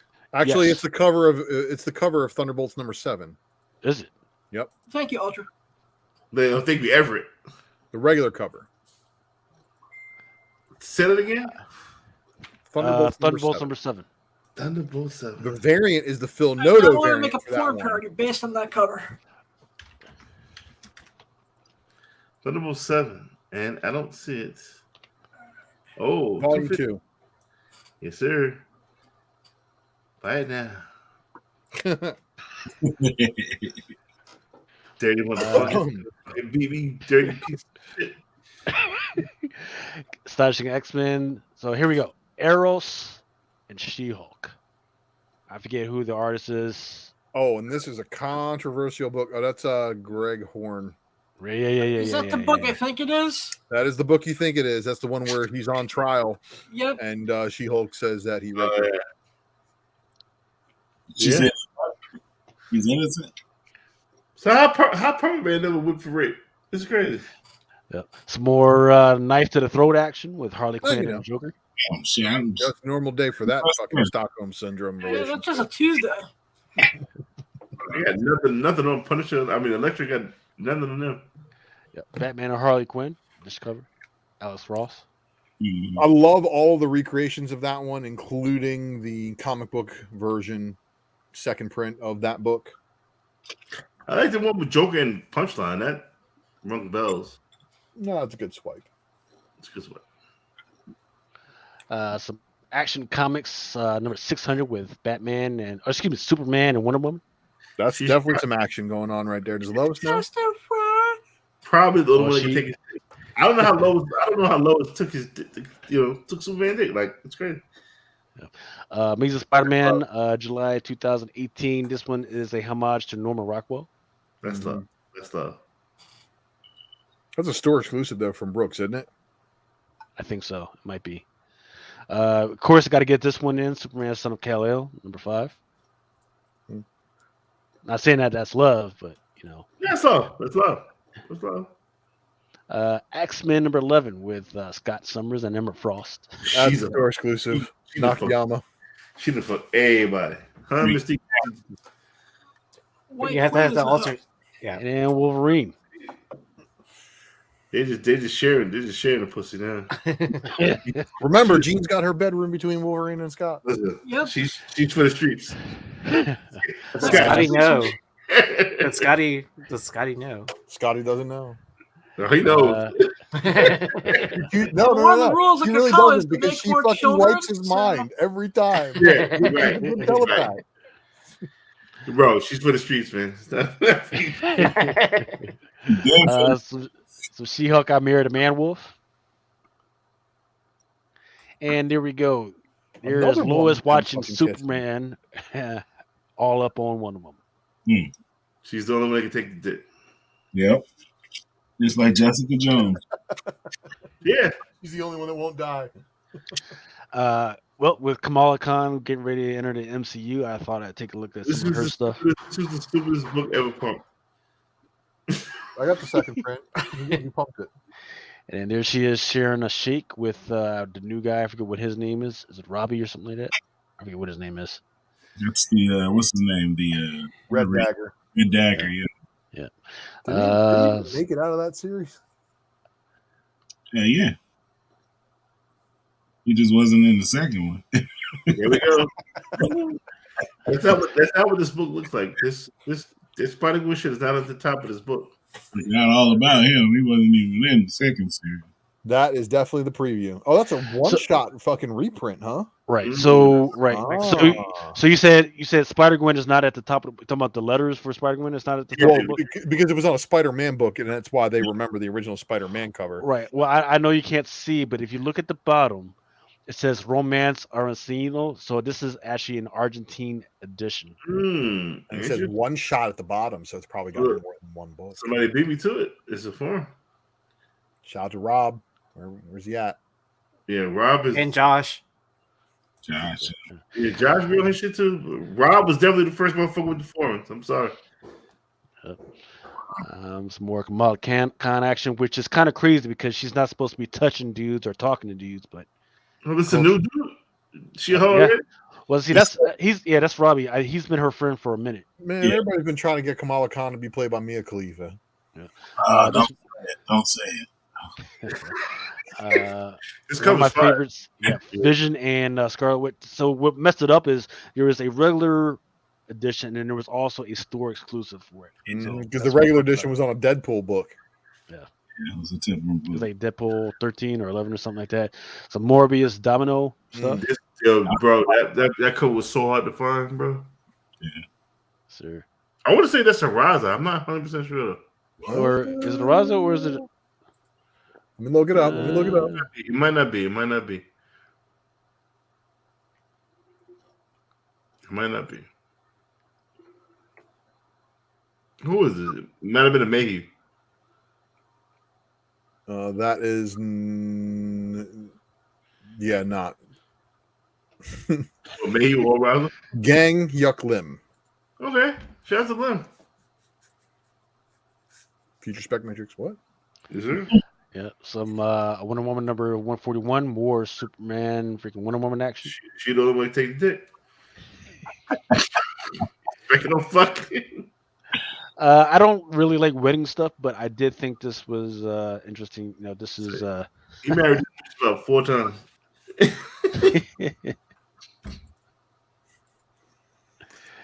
Catwoman and some Batman. That's Catwoman 52, I think. 53, somewhere around there. Yeah, Adam Hughes. They ain't the Catwoman we know. Titties is crazy. Here's another book I sold fucking too early, man. Yes, sir. When we rouse number 1. I like your love, Mary Jane. The titties crazy. That Phoenix song Echo. 25. Fucking tastic cover. That should have been on the Black History shit too. Yeah, that shit fire. Yo, I heard that shit's like $100 book now. Yeah, fuck that book. Jeez. Is it really? Why did we fuck that book, bro? You ain't gonna get it. Ooh, I know where to scoop one up. Mel was like, grab it. It's on Midtown. I went. That shit was gone. I told motherfuckers to eat. Batman 24. The marriage issue? No, it's the proposal issue, I think. Right, yeah. Okay. And then he goes, marry me on the second print. Some Josh Middleton action for Aquaman. Cool. Yo, but why is Dolphin's hand on there? Well, because the way extra hand, son. Oh, because the way the water pushes you back and forth, you got to have somebody to get you sturdy while you're trying to get that kiss. Hell, kind It's of for freaky balance. group fish sex shit. Hey, but look how many hands are behind her though. Hey, there's a reason why fish swim in schools. All right. Fish snake. Yeah. Hey, there's three hands on her shoulders, hers, and then there's two other ones. Another Josh Middleton right here. Cute. Star Wars Union. This is Luke Skywalker and I forget the name of the lady. Mara Jade. Mara Jade. They eventually had a kid together, but this was out of the continuity. Yeah. No. It just hasn't happened yet on Mandalorian. Man, who the kid? What's the kid name? I forget what the kid. Is it Ben? I think it's Ben, right? I think it's Ben. Man. No, that's Luke. Luke and her. That's Princess Leia and Han's son is Ben, right? Well, yeah, but his name was Ben as well. Right. Right. This cover was fire. I want everybody to understand that's actually Mariko, one of Logan's fucking longtime loves, daughter of the Scarlet Samurai. I'm sorry, of the Silver Samurai, becomes the Scarlet Samurai and tries to fucking murder him.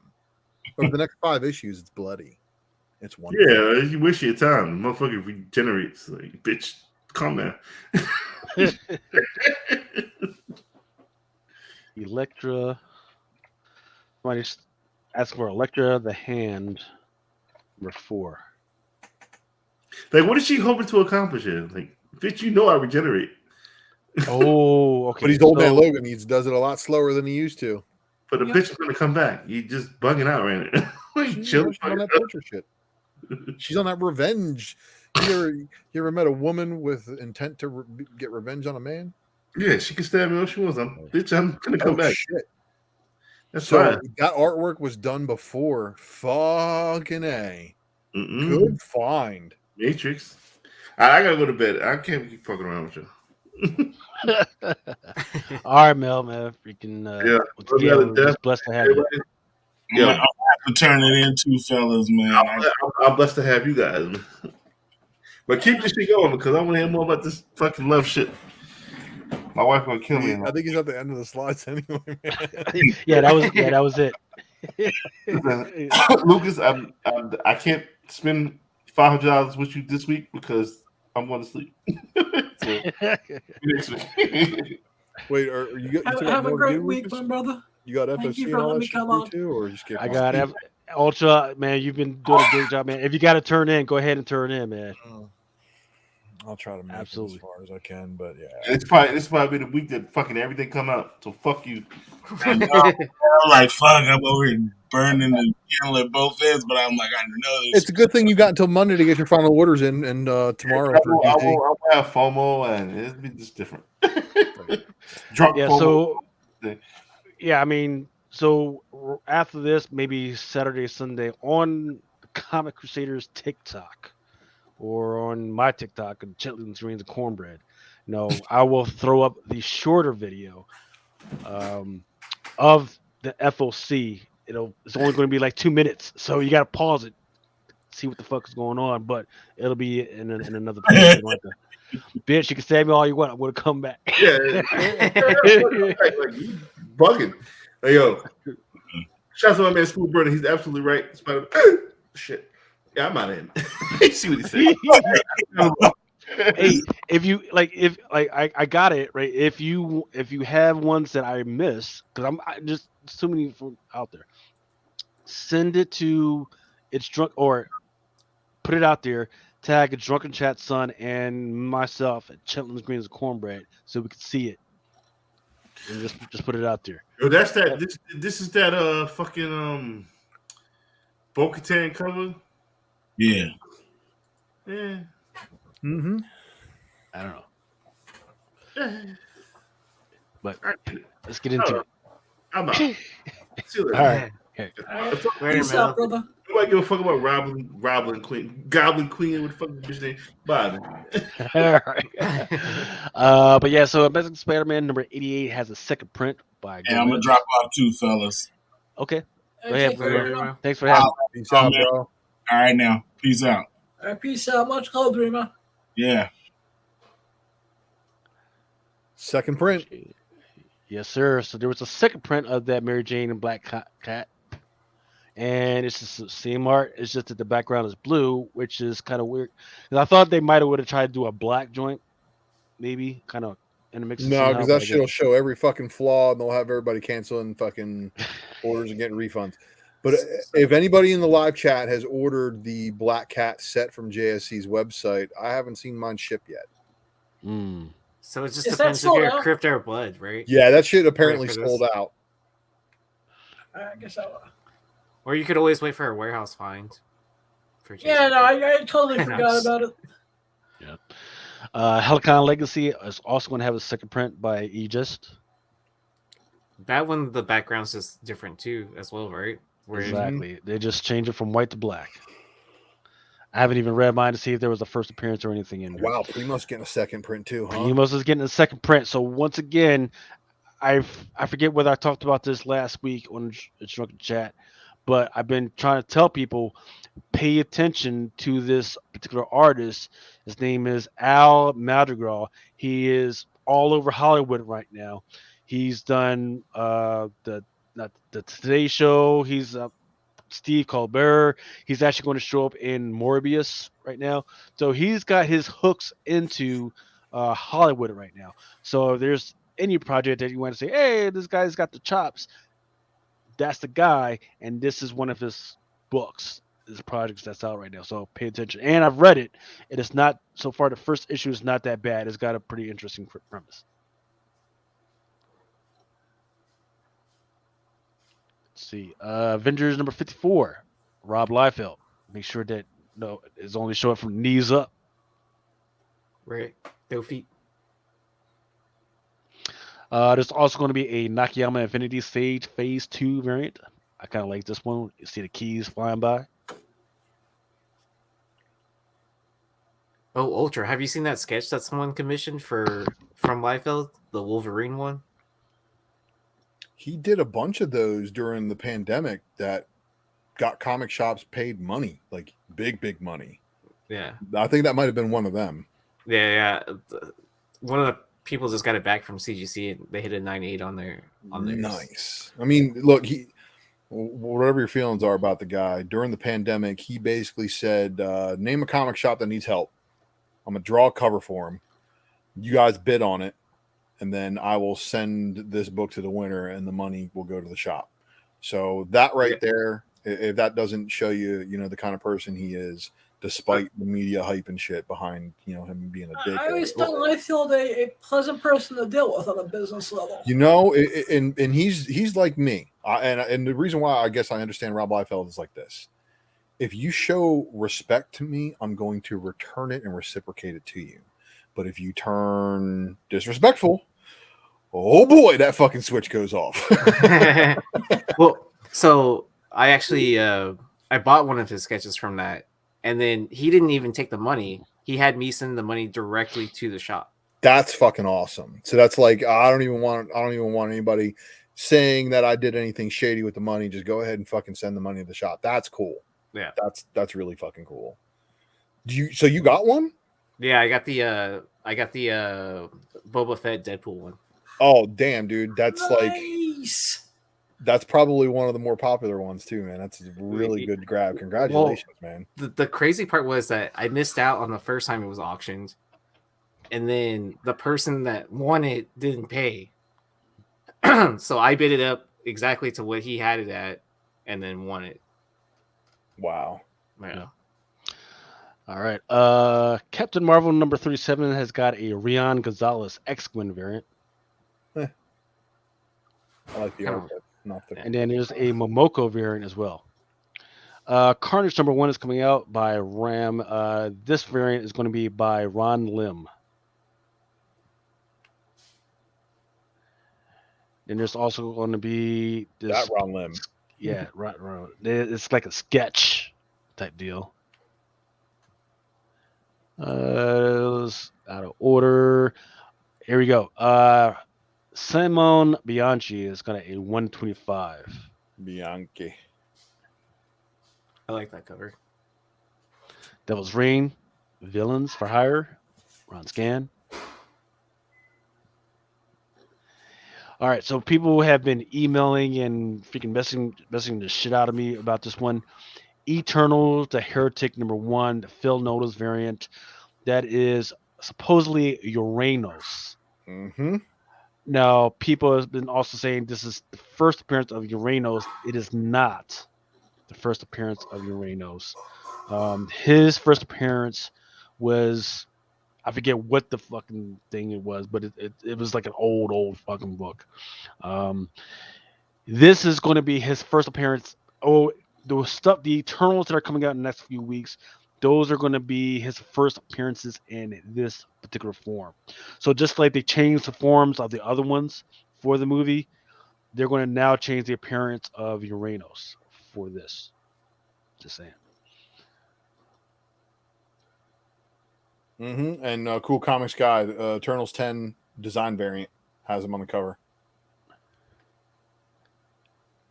Is that supposed to be the first appearance of Uranus? Is that supposed to be a joke? Jesus.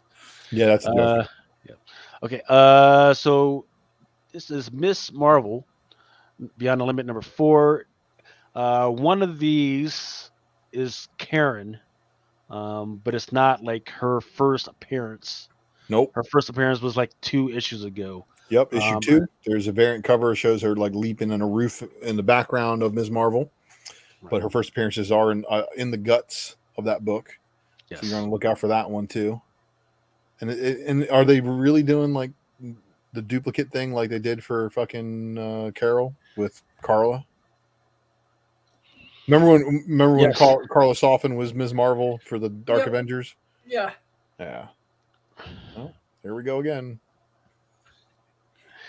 Fantastic Four Wrecking War. This one is a Momoko variant. The moon's been blown up, everybody.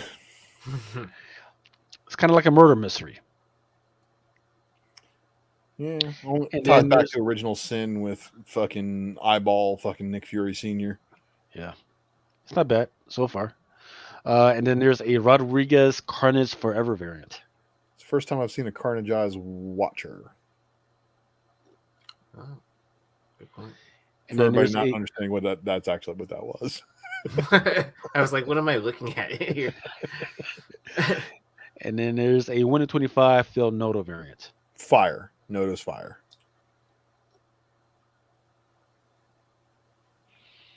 This is a very creepy Savage Spider-Man #2 by Nick Bradshaw. He's laying eggs behind the dumpster. Ugh, I don't want to think about that. And then there's a 1 in 25 Sandoval variant, which I don't understand because it looks like Bradshaw was actually a lot better. The Star Wars Dr. Alfra #19, 1 in 25.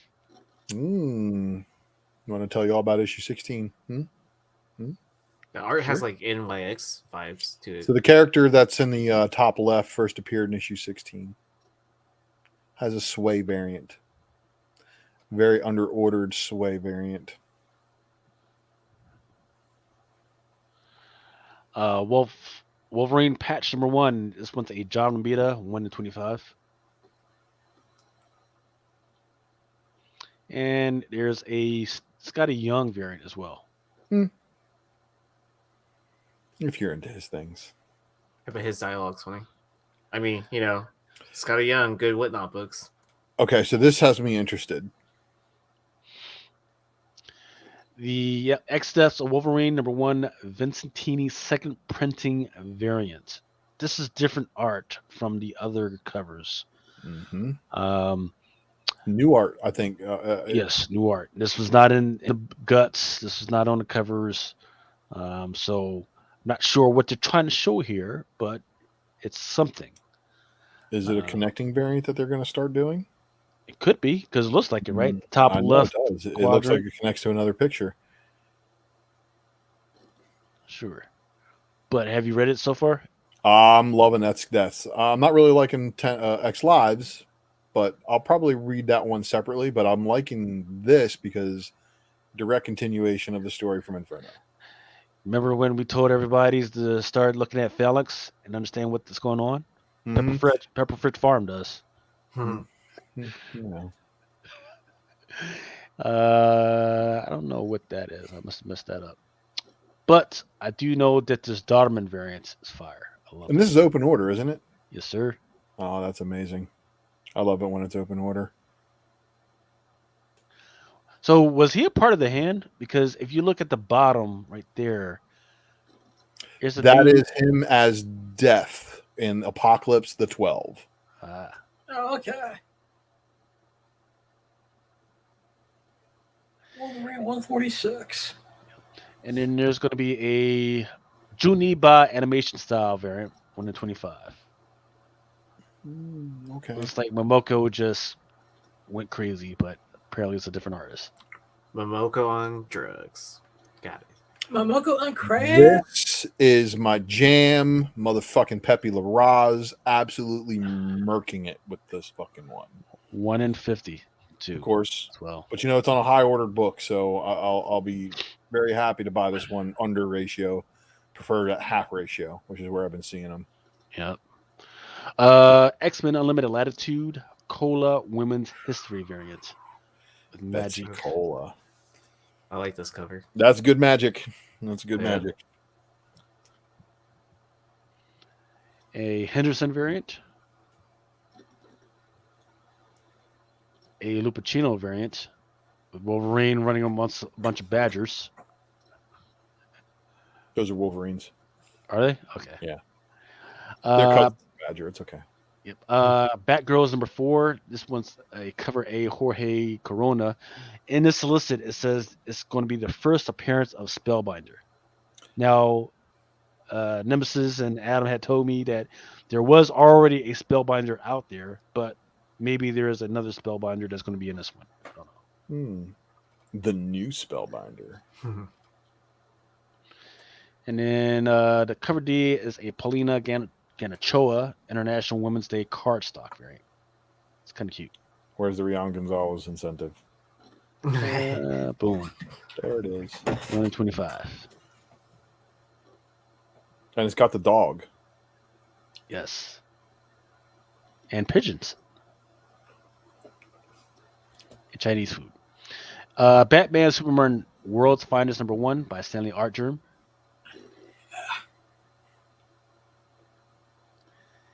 And then there's a 1 in 25 Chip Zdarsky Batman Slap Battle Card stock variant. That one's hilarious. Bat bitch slap. And then there's also a 1 in 25 Superman Slap Battle Card variant. Super bitch slap. And the Wolverine that has Laura slapping Deadpool. Oh, yeah. There's that. It also has a World That's like a Stylus 153 vibe to it. It's like a 1 in 10. 10, yeah. So this one was a little weird, right? The 1 in 50, the Sheener High 5 stock variant. No. Just no. And let me see if I could find this photo because it reminded me of some of the posters for. Actually, I can't find it. Love and Basketball, and I know that I'm the only one here right now that would remember that freaking movie. I was thinking the Wayne brothers, so give me a high five. Okay. Let's see, Love and Basketball. Why is it saying Combo College? Here it is.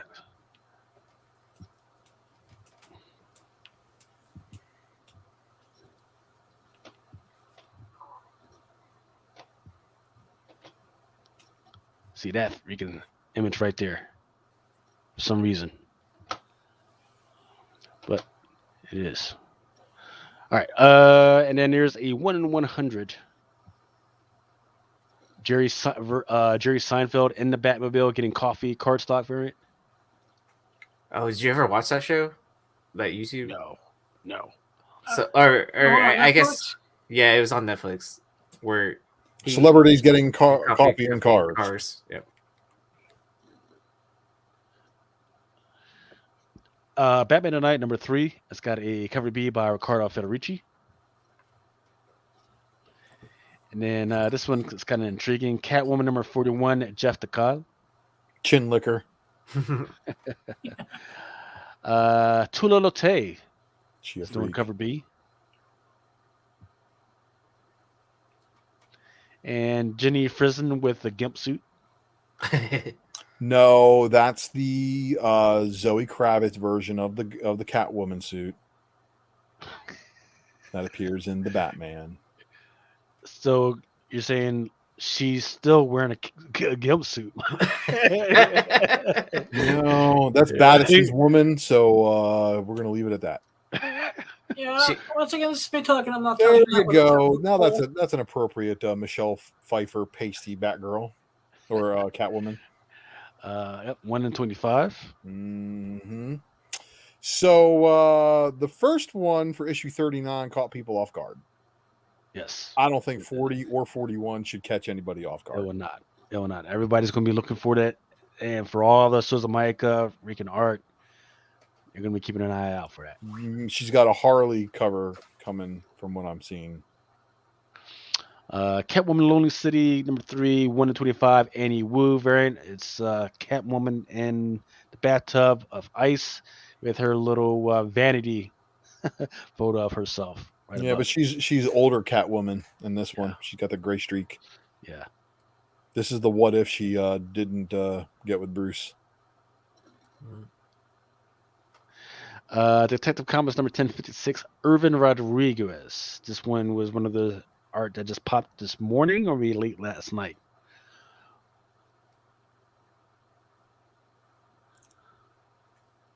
Another top secret cover by Rodriguez.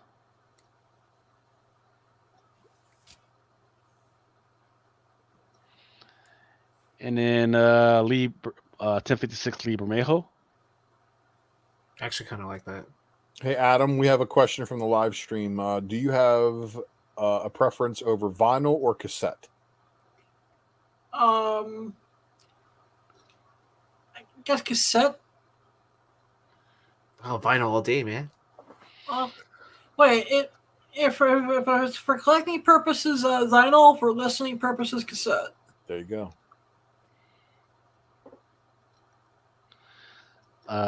Then there's a Puppeteer Lee, the Batman cardstock variant. Batmobile. And a 125 Jorge Fornes cardstock variant with Court of Owls. Not sure. Okay, here we go. Green Lantern number 12, cover B by Alan Qua. That's kind of tame for Qua, huh? Is it? I'm like, what is? I mean, I don't really pay attention to his stuff, but I was like, all I can see is that dude is stacked for some fucking reason. Well, I always say that because like a lot of his like, I guess like story variants and stuff like that are very intricate, like detailed backgrounds and stuff like that, where like the character, it's not so much focused on the character. And it's been a rush job. Yeah, I mean he might be busy, but it still looks amazing. Didn't even bother to draw him pants, man. He's just in the freaking you know. Then there's I Am Batman number 7 with a Francesco Martina. Then there's a 1 in 25 Dyke Ruin cardstock variant. Joker number 13 by Kim Jacinto with Punchline. 1 in 25 for Joker 13 by James Takoa. Rogues number 1, cover C, 1 in 25, Michael Cho. The only thing that might pull people is that, well, it's so there's already like a Rogues team out there, but this makeup is a little bit different. That's it. That's the only thing that might pull people to say, "Oh man, speculate." No, and it's even story is interesting so far, but other than that, I don't see it. Especially for $6.99 a piece. Justice League number 74 to add some leaf. Then there's a Ben Oliver.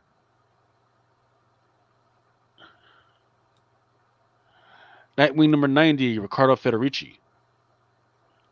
So does it actually have the release date on the cover then? Is that what they were doing on that previous one? What do you mean a release date? That's 'Cause the it has- release. That's the release date of the movie. Oh, okay. That makes sense. 1 in 25 for Nightwing number 90 by Cully Habner. And he's back. Yeah, I tried closing out just of a chat, and it closed out of everything. And next the window. Whoops. Newbie is 6 of 6. Look, they've come a long way from the number 1. So is it Mike Hart? Just saying. And Yes. issue 2. She only did 2 issues, 1 and 2. I thought they were gonna have her like doing the B cover on every one of them too. I guess they didn't want people to get tired like they did with Ginny Prison. You know what I mean? It's either This that or art was Dynamite was amazing. like, gotcha. This one's kind of interesting. Newbie in the Amazon's number 6, cover B by Kyle Baker. The whole Medusa coming out of the mirror thing is kind of intriguing to me. Did you, when I was gone, did you by chance show that Dr. Fate and Black Adam cover from Justice League? No, I do believe it's coming up. I think. Okay. More Nubia and Amazons by what's his name? Juliet Naneka. Superman, Son of Kal-El, number 9 by Janina Medeiros. Yeah, I know they're going for diversity when I can't pronounce most of these doggone names. I must have, I'll drag it in when I. It's probably for 20. It's because it's for the 20th, dude. I think. Okay. Because I know I saw it. Sumerian Hour of Dragon number 1 by Setcher.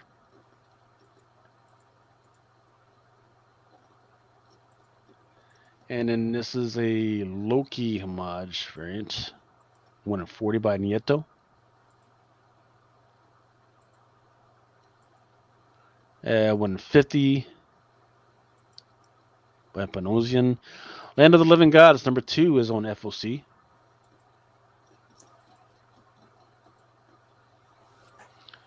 We Live, Age of Palladians. There's a white, black, and all this other type of stuff. So just take a look at it. Let me know if you're interested. This is the white.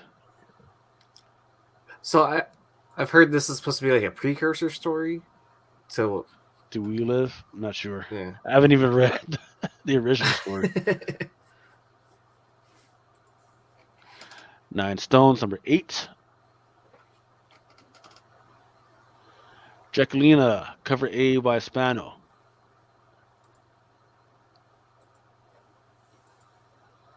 Here's a Jacquelina number 2 cosplay. Eva Ernie number 4, cover F, Sedan. This is a Copperstone homage, Copperstone baby homage. Interesting stuff. Well, I'll have to send that over to Stein to make sure he gets a copy of that. Red Sign in Black, White and Red, number 8 by Lau. Oh, we've already covered that Justice League one. It comes out next week. Okay. Whoops. G.I. Joe, A Real American Hero, number 290, 1 in 10. Once again, it looks like J. Scott Campbell, I'm telling you, man. Yeah, John Royale's always had that Campbell because he actually was doing the Danger Girl innards after Campbell did. Will IDW get to 300 before they stop G.I. Joe? Do you think? Possibly, yeah. I mean, maybe. Yeah, nice milestone to end on. Well, I mean, and that's the thing is if Marvel picks them back up, they could just do 301 and on. You know, I mean, this is a continuation of the Marvel G.I. Joe series. The same way Regeneration 1 was a continuation of the Marvel Transformer series. So Wait, wasn't there someone already like in talks with them? Is it Skybound? Skybound was the one that was making noise about it, but I don't think they've announced who they're going to go with until after they've left IDW. That's very smart.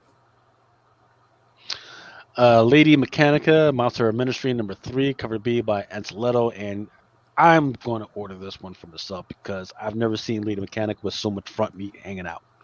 Just saying. You like them steampunk covers, huh? Yo, okay. I don't give a fuck about those steampunk. Little Monsters #1, cover A and Gwen. I've took a look at some of the previews, and it looks kind of interesting. It's about these kids that are left behind during an apocalypse. But they're vampires, apparently. So it's them trying to survive as vampires. Has this been on FOC a couple times now? I don't know. This is the first time I'm seeing it, or maybe I just wasn't paying It's attention. possible. Okay. Uniform 13 says that he thinks this book is going to crush. Radiant Red #1, cover D. There's going to be a 1 in 25 by Ming Jae Young.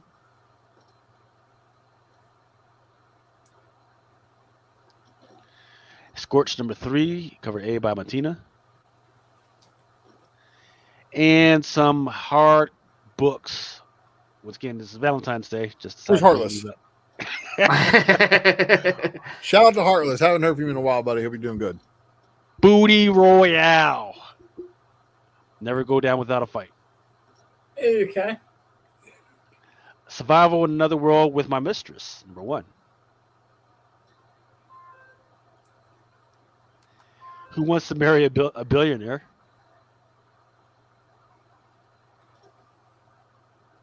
And Don Ryan's Porn Basket. Hell yeah. So that was all the Blind Adam section, right?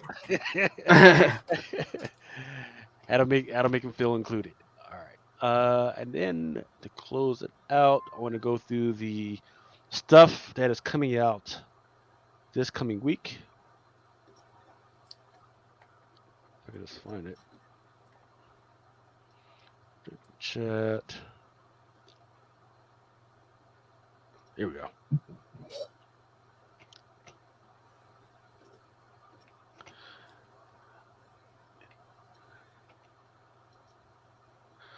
All right. Batman Detective Comics #1053. I love this cover. I know people don't love it because they don't like Penguin or whatever, but I love this cover, man. Freaking just the Penguin fucking burning some fucking funds. It's kind of photorealistic. Just him looking dapper. I love this. Batman at Night #2. This is supposed to be the first appearance of I don't know whether it's going to be a new villain or what, but it's some type of new cat burglar that has some type of connection to Catwoman, according to the solicits. Detective Comics #1053. This is Ali Bermejo. This is the 1 in 25 Jorge Fornes. So, man, I'm wondering what's going on with that one. So, yeah, there it is. That's which one? 1053 or 1053? You know, Azrael and Bane in the same book. Oh, holy hell yeah! That's the 1 in 25. Yes, Yep. the Jorge Fornes. Yep. So I wonder if the Guts have anything good to go on with it. But this Justice League Volume 4, #72, that is on screen right now. David Marquez. Is that the Holy Black shit! Adam? Yeah, it's Dr. Fate and Black Adam. Ooh, and Yeah, did anybody see the spoiler that just or the trailer that just dropped? I shared it in a couple places. I haven't had a chance to yet. But I shared it on Twitter and I said, "Damn it, DC! How dare you make me like this?" And there is some very clear shots of Pierce Brosnan as Dr. Fate. Really? Oh yeah, yeah. There's some spoilerific shit. So go and check out the release that is on my Twitter, X Ultra Maximus X. Follow me unless you're, bitch made, which none of my followers are. All right. Yes, I went there. Robin's #4. I think this is Bartel. Yes, sir. And did you see the FOC picture for issue 5? Like all of them have been like somebody like working out, and then issue 5 is Damien with a sword. What? It's like that's not a workout for Damien. You need to show like 30 fucking bodies around him, most of them bruised, bloody, and battered, with him breaking a sweat. That would be him having a workout. Man, I gotta look for that one now. I'm not particularly fond of Transformers. No, this series sucks. Go ahead and say it. It sucks. But I do like this cover though. They could have made it a little bit darker, but it's still good enough for me. Transformers number 40. This is maybe you can answer this, Ultra Maximus. That gun that he has in his right hand. Mm-hmm. Is that his? Yes. Okay. Because it kind of looks like Megatron's gun to me. And I also want to point out that is Crystal City behind him. You guys might remember the Crystal City from the Omega Supreme versus the Constructicons episode, if you're into the cartoon lore. And the IDW Generation 1 lore that talks about Crystal City is pretty fucking amazing. Oh, wow. All right, it's been a while. Michael Bay molested the Transformers on me, and I'm still recovering. I still haven't got my phone call to direct the continuing movies yet, but I'll put you in charge of directing a porn parody. You keep bringing up making this. Is it a paying gig, Blind Adam? I just don't know how you make a porn parody of Transformers work, but I'll do it. We'll talk about it backstage. Yeah. Teenage Mutant Ninja Turtles number 126. I think it writes itself. Street Frogs, I think, or I don't know if these are new frogs. Punk Frogs. Yeah, Punk Frogs. Yeah, and their first appearance was in the last issue, I believe. Yep. Where it had the punks titled in, right? Amazing Spider-Man number 89, cover B by Patrick Gleason. I think this one is going to do okay, and because she's got back meat. She's got the back meat showing. The open dress in the back down to the asshole. I mean, right down there, showing the back meat. I love it. Yeah. Hulk, Volume 5, Number 4, Cover A by Ryan Otley. Right now, certain stories have already said, hey, just one per customer. Everybody's speculating, I guess, what's going on with that character. Titan. Whether there's going to be, whether there's a new character or whether that character's already arrived or whether we're going to get more information. So no, it's the black hole called Titan. That's his name. They've already spoiled his shit. Typical Donny Cates fashion. His shit gets spoiled. Everybody's like, oh. And is then it 2 really weeks spoiling it if it's being done by the creator? Well, and then by issue 6, we'll find out it's someone that we already know. Ooh, see, Aaron knowing the Cates playbook is one of the reasons why it's the Cates playbook, and this one would work really well for me if it wasn't a zombified Wolverine. Just saying. Yep, the EM Just variant, which was one. I forget whether it's a 1 in 25 or a 1 to 50. I forget. It's one of those. But I think it's a 1 in 25, but they're wanting stupid money for it. I've seen some places going $60 on that one. Jesus, for a 125. Mother Rush number 1. It looks like it's about an apocalypse, a zombie apocalypse, and all that's left is maybe a mother and her son trying to survive. That's what I'm just guessing by the pictures. Iron Fist number 1. That's going to be that first appearance of Ron Lee, whatever the fucking name is. You're spoiling it. You're spoiling it. It's right there. It's right there on the freaking. It's right there on the freaking joint. It's got to be Scorpion. Get over here. He's already done that though. Or a Cyan number 1, cover B by Carlos Villas Cole. Looks good. Pop Store Assassin number 4, cover D. This one is doing well by Hai Cheng. It's because she's got all front meat, back meat showing. Girl, where the fuck is your shirt? You got time to get your gun, light a fucking cigarette, but you ain't got time to put on a goddamn shirt. But you can fit that choker around your neck before you get a shirt on, right? Right? It's because she never takes that off. She's fucking high on some drugs is what she is. Maybe not. I knew that girl looked familiar from somewhere. These damn kids, number 1, cover A by by Helmut Racho. Creepy ass little kids. I still tell them to get off my lawn just as much as the other kids. I don't care how scary you are. Get off Ultra's lawn. Fuck off my lawn. Vampire Verse number 6. It's sent by Maria Laura Sanapo.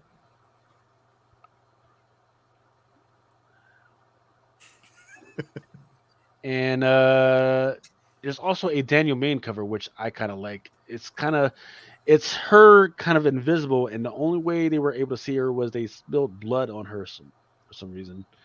And that's otherwise she'd just be a floating collar and leotard and boots, I guess. Okay.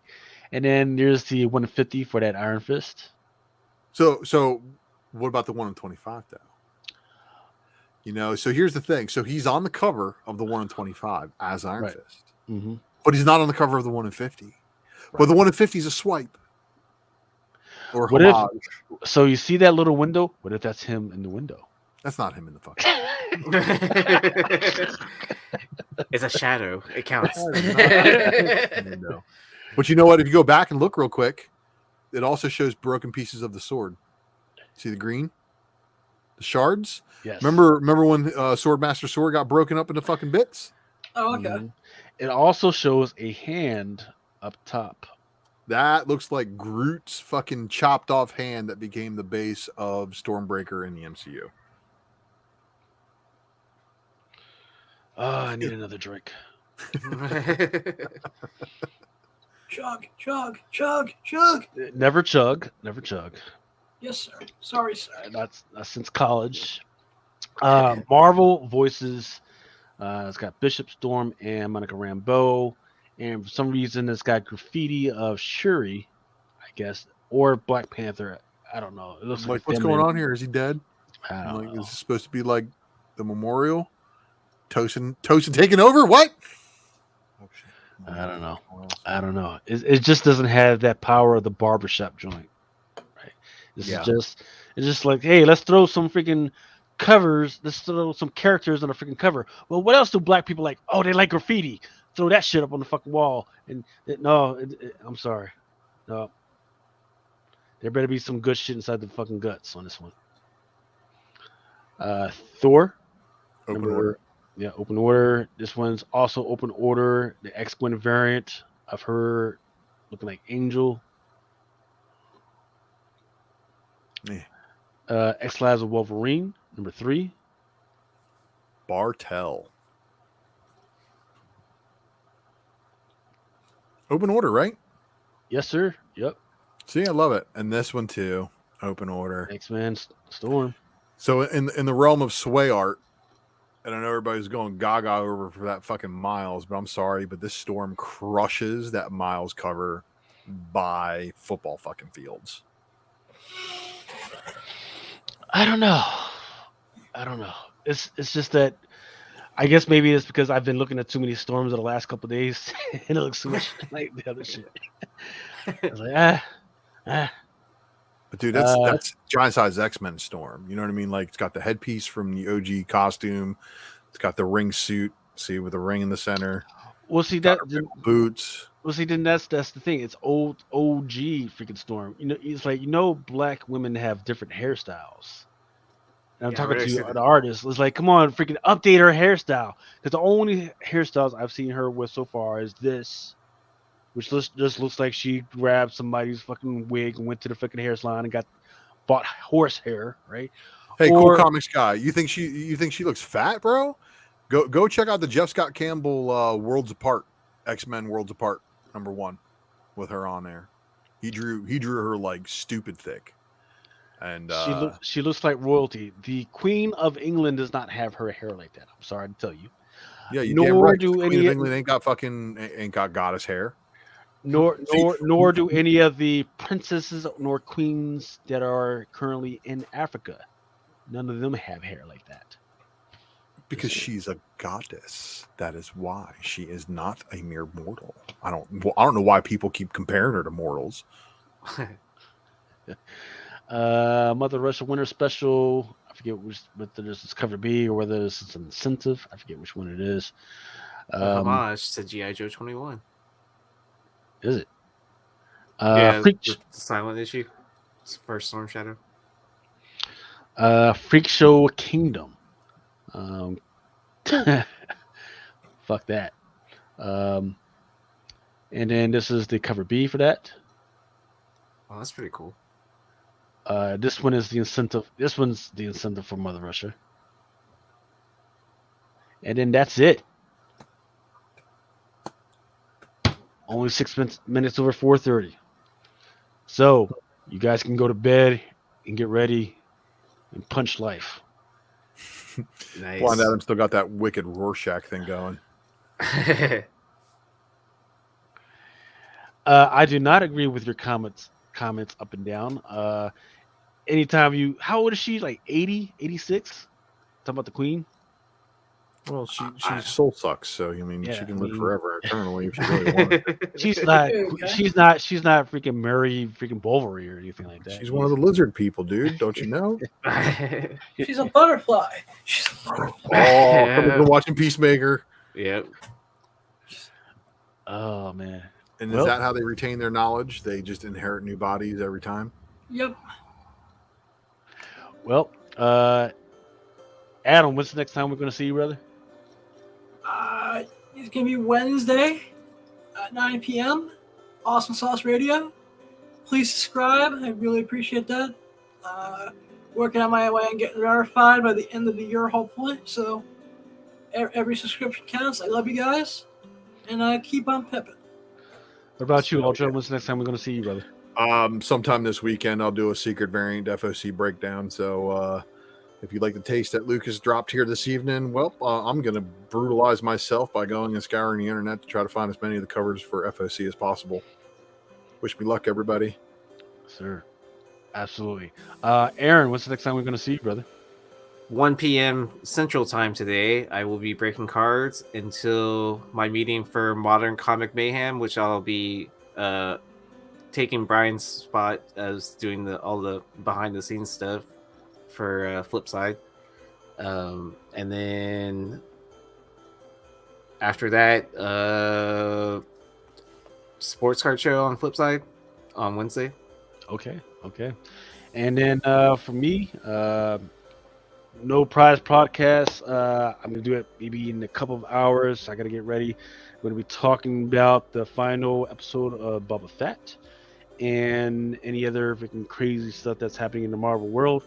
And then I'll be hanging out with Blind Adam and his freaking his porn star friends on Wednesday, I guess. And then you'll see me next week, God willing, inshallah.